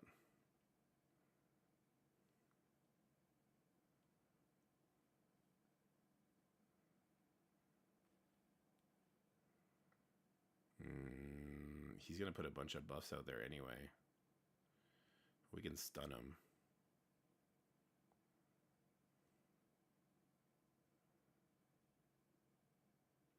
Alright, so now Red Hulk can't use his special. And now we lose. Yeah, no, I didn't like that at all, guys. Slow playing the Red Hulk ultimate so that Skrull is hitting into the immunity from Brawn feels really good.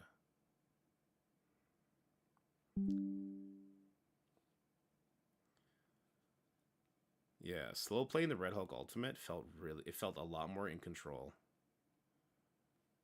Let me try this again. I felt like way more in control.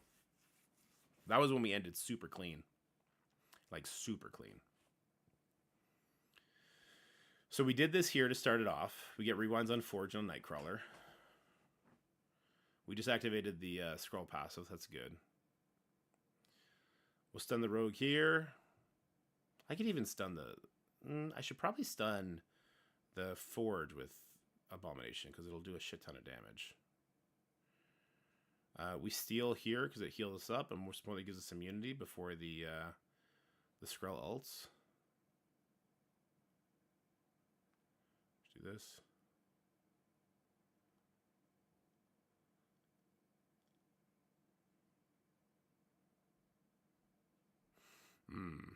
We want to save this ultimate. No, we don't. How did we get...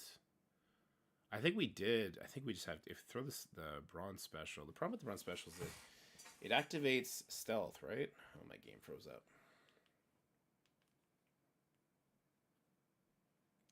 Yeah, I think that's right, Cap. We need to get all those buffs onto our team.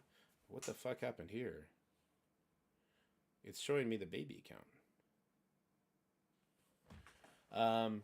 Yeah, if we get all those buffs and Skrull ults before Red Hulk does, the problem is Red Hulk is vulnerable to getting stuff flipped. How much stuff does Skrull flip on a basic? Because if he flips the offense up into offense down, it's not great. How far can a free-to-play get in the Void Knight event? Well, we don't know, man. We gotta wait for all the inputs.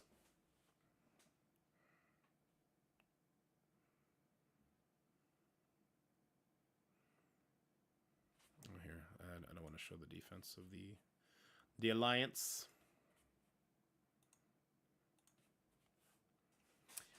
They have been giving a lot more gold recently. A lot.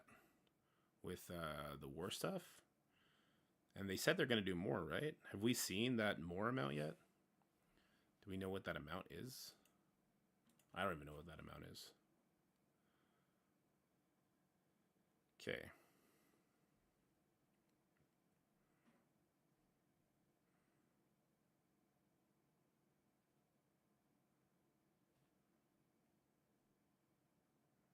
I don't care for him to be a striker. I also don't care for him to be a striker. I would love for him to be a striker. Damn it. The one person I want to be a striker. I'll change it back so Scotty doesn't he have a heart attack. So I like doing this here.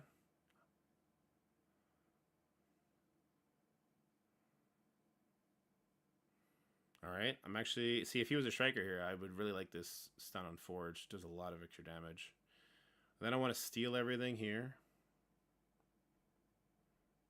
Wait, oh fuck, I thought that was... I thought that was bronze attack. My bad. I thought that was broad attacking. We need She-Hulk to stun the rogue. Whoopsies. Whoopsies!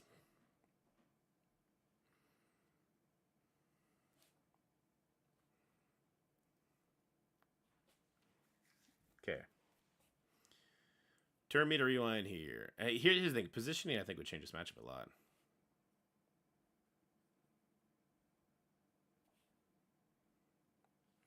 Okay, so we stun the rogue with the Abomination for the additional damage. She-Hulk's going to go ahead and stun the rogue. And then I'll steal all these buffs, which gives the Skrull a lot of speed. We didn't go stealth this time. Why didn't we go stealth this time? Striker attack. Alright. I think it's going to give me speed bars. Ugh, no bueno. Because now we're not going to have the immunity available.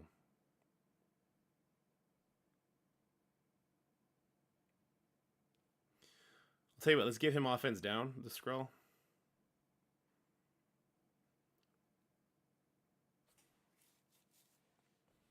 There's the ult. We had additional turns. I guess we had more than one turn of the... Ah, damn it, I meant to ult there. Whoops. That's not good. Because that ult would have killed the Skrull. Now, is that how it always plays out is the next question. Skrull didn't have stealth. Because he took a turn?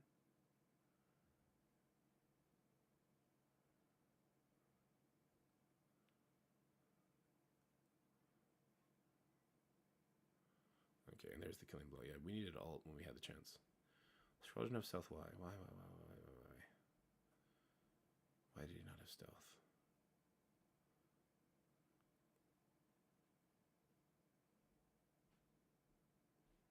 That's never been the case, Remix. Yeah, that's just never been the case. It'll never be the case.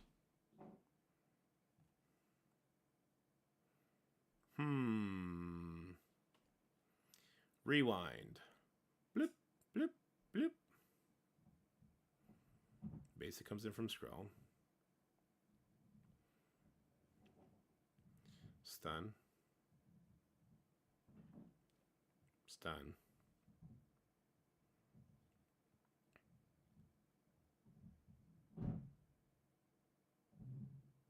Steal. Yeah, he doesn't have stealth. That's really good for us. Here's the hit over there. We hit here. So we don't want a Red Hulk there. We want a Red Hulk further.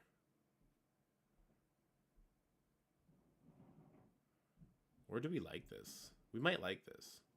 Let's do the rewind again. This will kill Forge. Plus it gets Skrull super low and gives him offense down before his ult. And this is repeatable at this point.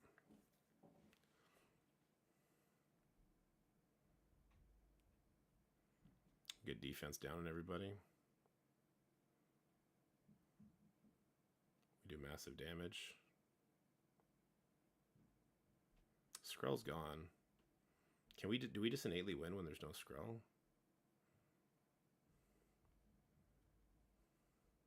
It's a big heal from Hulk. Big heal. But the slow on Red Hulk from the Nightcrawler ultimate is brutal. Just keep that Gambit rewound for a hot second.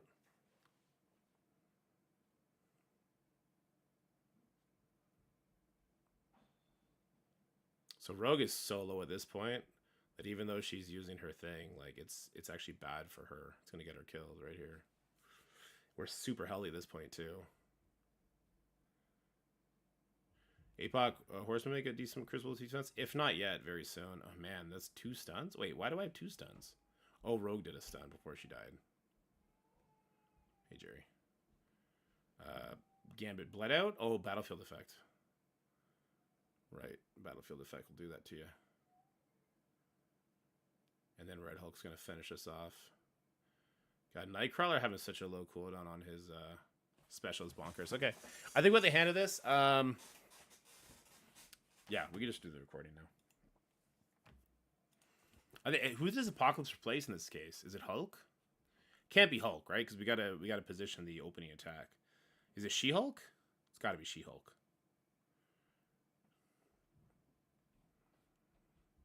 So we do want him to get pushed. We want to use 2 specials. Yeah, replace She-Hulk. Okay, here we go.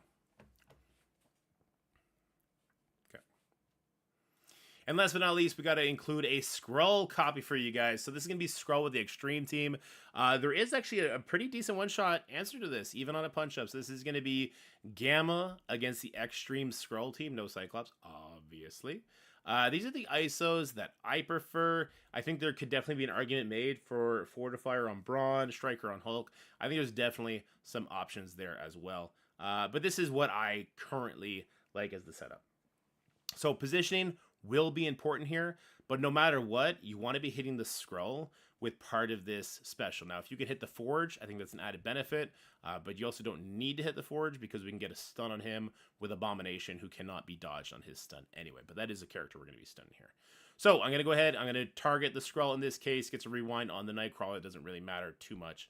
The special comes in from Skrull, doing some rewinds. It's important we put Brawn there, because Brawn, he's going to serve one purpose here, and then he's done, right? So just to further illustrate my point, Abomination's ultimate, this attack cannot be blocked or dodged. So if Forge still had a dodge, this is how we get the stun on him. And the reason we do that is because She-Hulk can get the stun over here on the Rogue. All right, so then She-Hulk stuns the Rogue. Now it's going to be Brawn's turn. Brawn, there's going to be a taunt on Forge from She-Hulk. We want to go ahead, target over there. We want to use the special. Now the special is going to steal all those Skrull buffs, putting us in stealth, which can be bad, can be good at the end of the day. Sometimes Skrull's actually not going to have stealth at that point. But the reason we do that is because we want all those buffs, including the speed up and the immunity, most importantly. Obviously, you can use the ultimate from Brawn for a similar effect, but you don't need to. Next thing we're going to do is we're going to actually do the special. Now, this is probably going to kill the Brawn. It's going to do an additional turn meter rewind to Skrull. Skrull not always will have that disrupt. So sometimes his ultimate here will be weakened with an offense down. I'm glad it wasn't in the case of this video, though. All right, let's just continue our damage here. So now we're going to have the Red Hulk ultimate while having offense up. This is going to be an incredible amount of damage and obviously buff flips on those without the safeguard. And the most important thing really is that battlefield effect is now in play. All right, so we got offense up. We can go ahead and take the Skrull out. Obviously something we want to do. So Skrull is now gone. And now it's basically going to be like the Red Hulk show against the unlimited people here.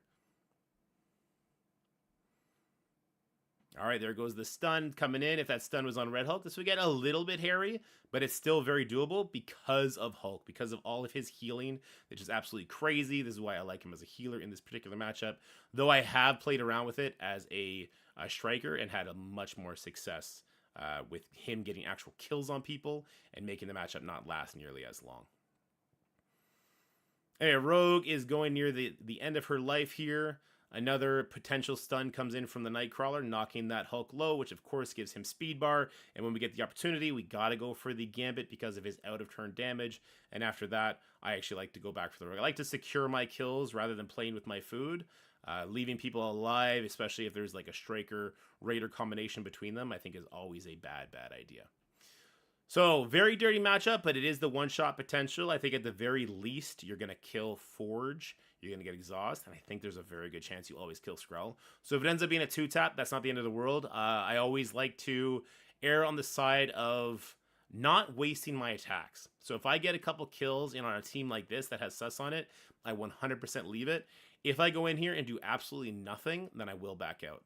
And keep an eye out for Sunspot, right? Because when you leave Sunspot with a bunch of charges in, he will keep those charges and he will give energy. So you could be walking into a Nightcrawler ultimate, a Gambit ultimate, and that could be very dirty.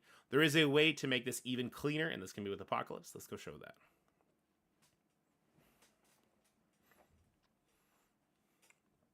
I'm guessing Apocalypse just neuters this at this point, right?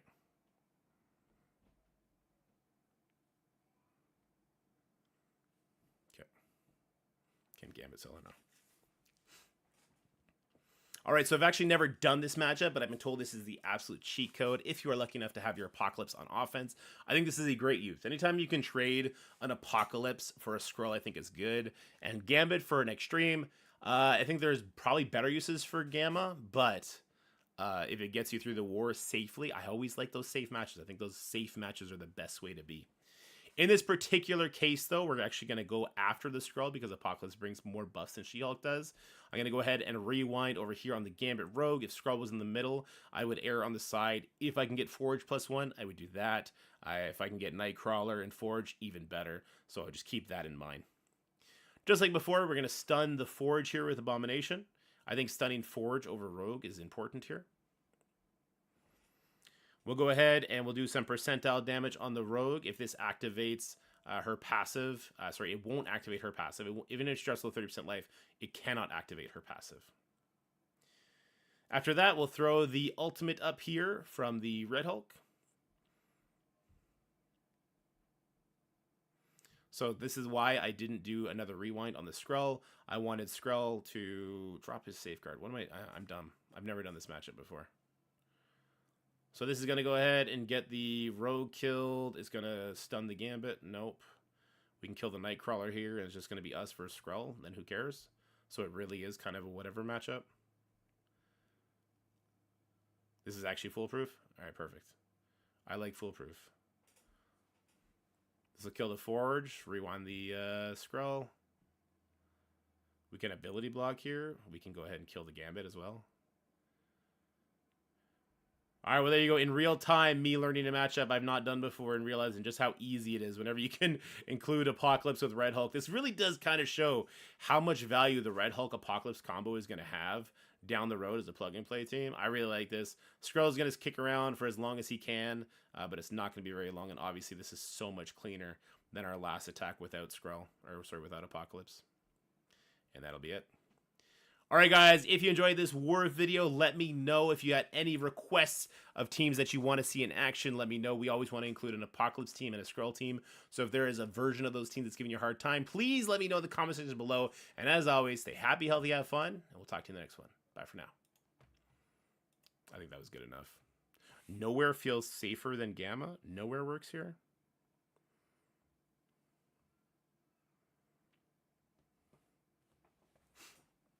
I've always struggled to make Nowhere teams matter. Okay, so right away, Nova can get rewound. It doesn't seem to matter. We definitely want to stop him from doing anything. Okay. Stun the Rogue? Okay, we'll stun the Rogue. I want to get off the account and let Scotty on, and then I want to go make a Raid Shadow Legends video on our beginner stuff.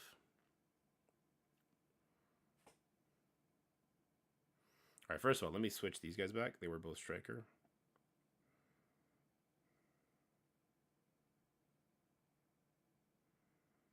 I try and be as considerate as possible. So Scotty doesn't walk into a match. He's like, what the fuck are my ISOs? Rude, Shadow Legends. Gamma's getting stealth because Braun is stealing it from the Skrull. So this time, we weren't rewound. We're saying we want to stun the Rogue. Let's do that. Yeah, it was the Braun buff steal. Every day, everywhere. I try my best, Scotty. I'm doing my best. All right, so we did get ability blocked here from the Gambit. I wonder if that's going to affect this. I guess Cosmo is going to cleanse it first, right? Is Cosmo not going to cleanse it first? Cosmo's not going to cleanse it first, but Rogue is dead. No? Do one of these. So we got Safeguard plus defense up from Cosmo. That sounds pretty legit. Did fuck all to save Star-Lord. Okay, we'll do one of these. So far, I hate this. This can't be dodged. So far, I hate this.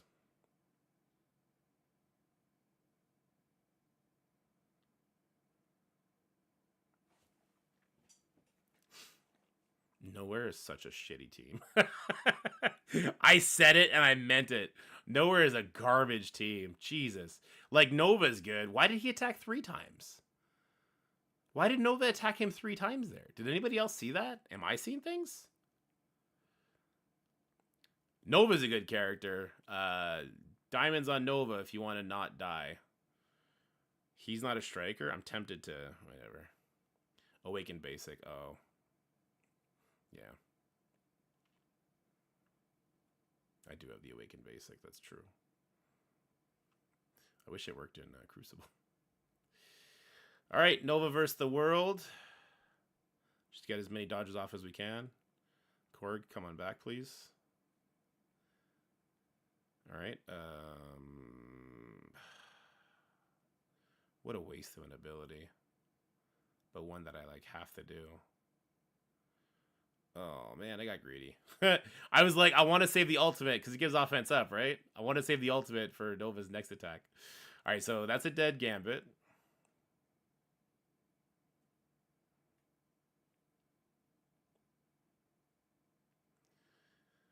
All right, let's go for Nightcrawler next. This Skrull is going to solo me. Because, yeah, the safeguard on the enemy team is bonkers. Skrull getting safeguard on his basic, I think, is freaking lame. Alright, there goes the ult.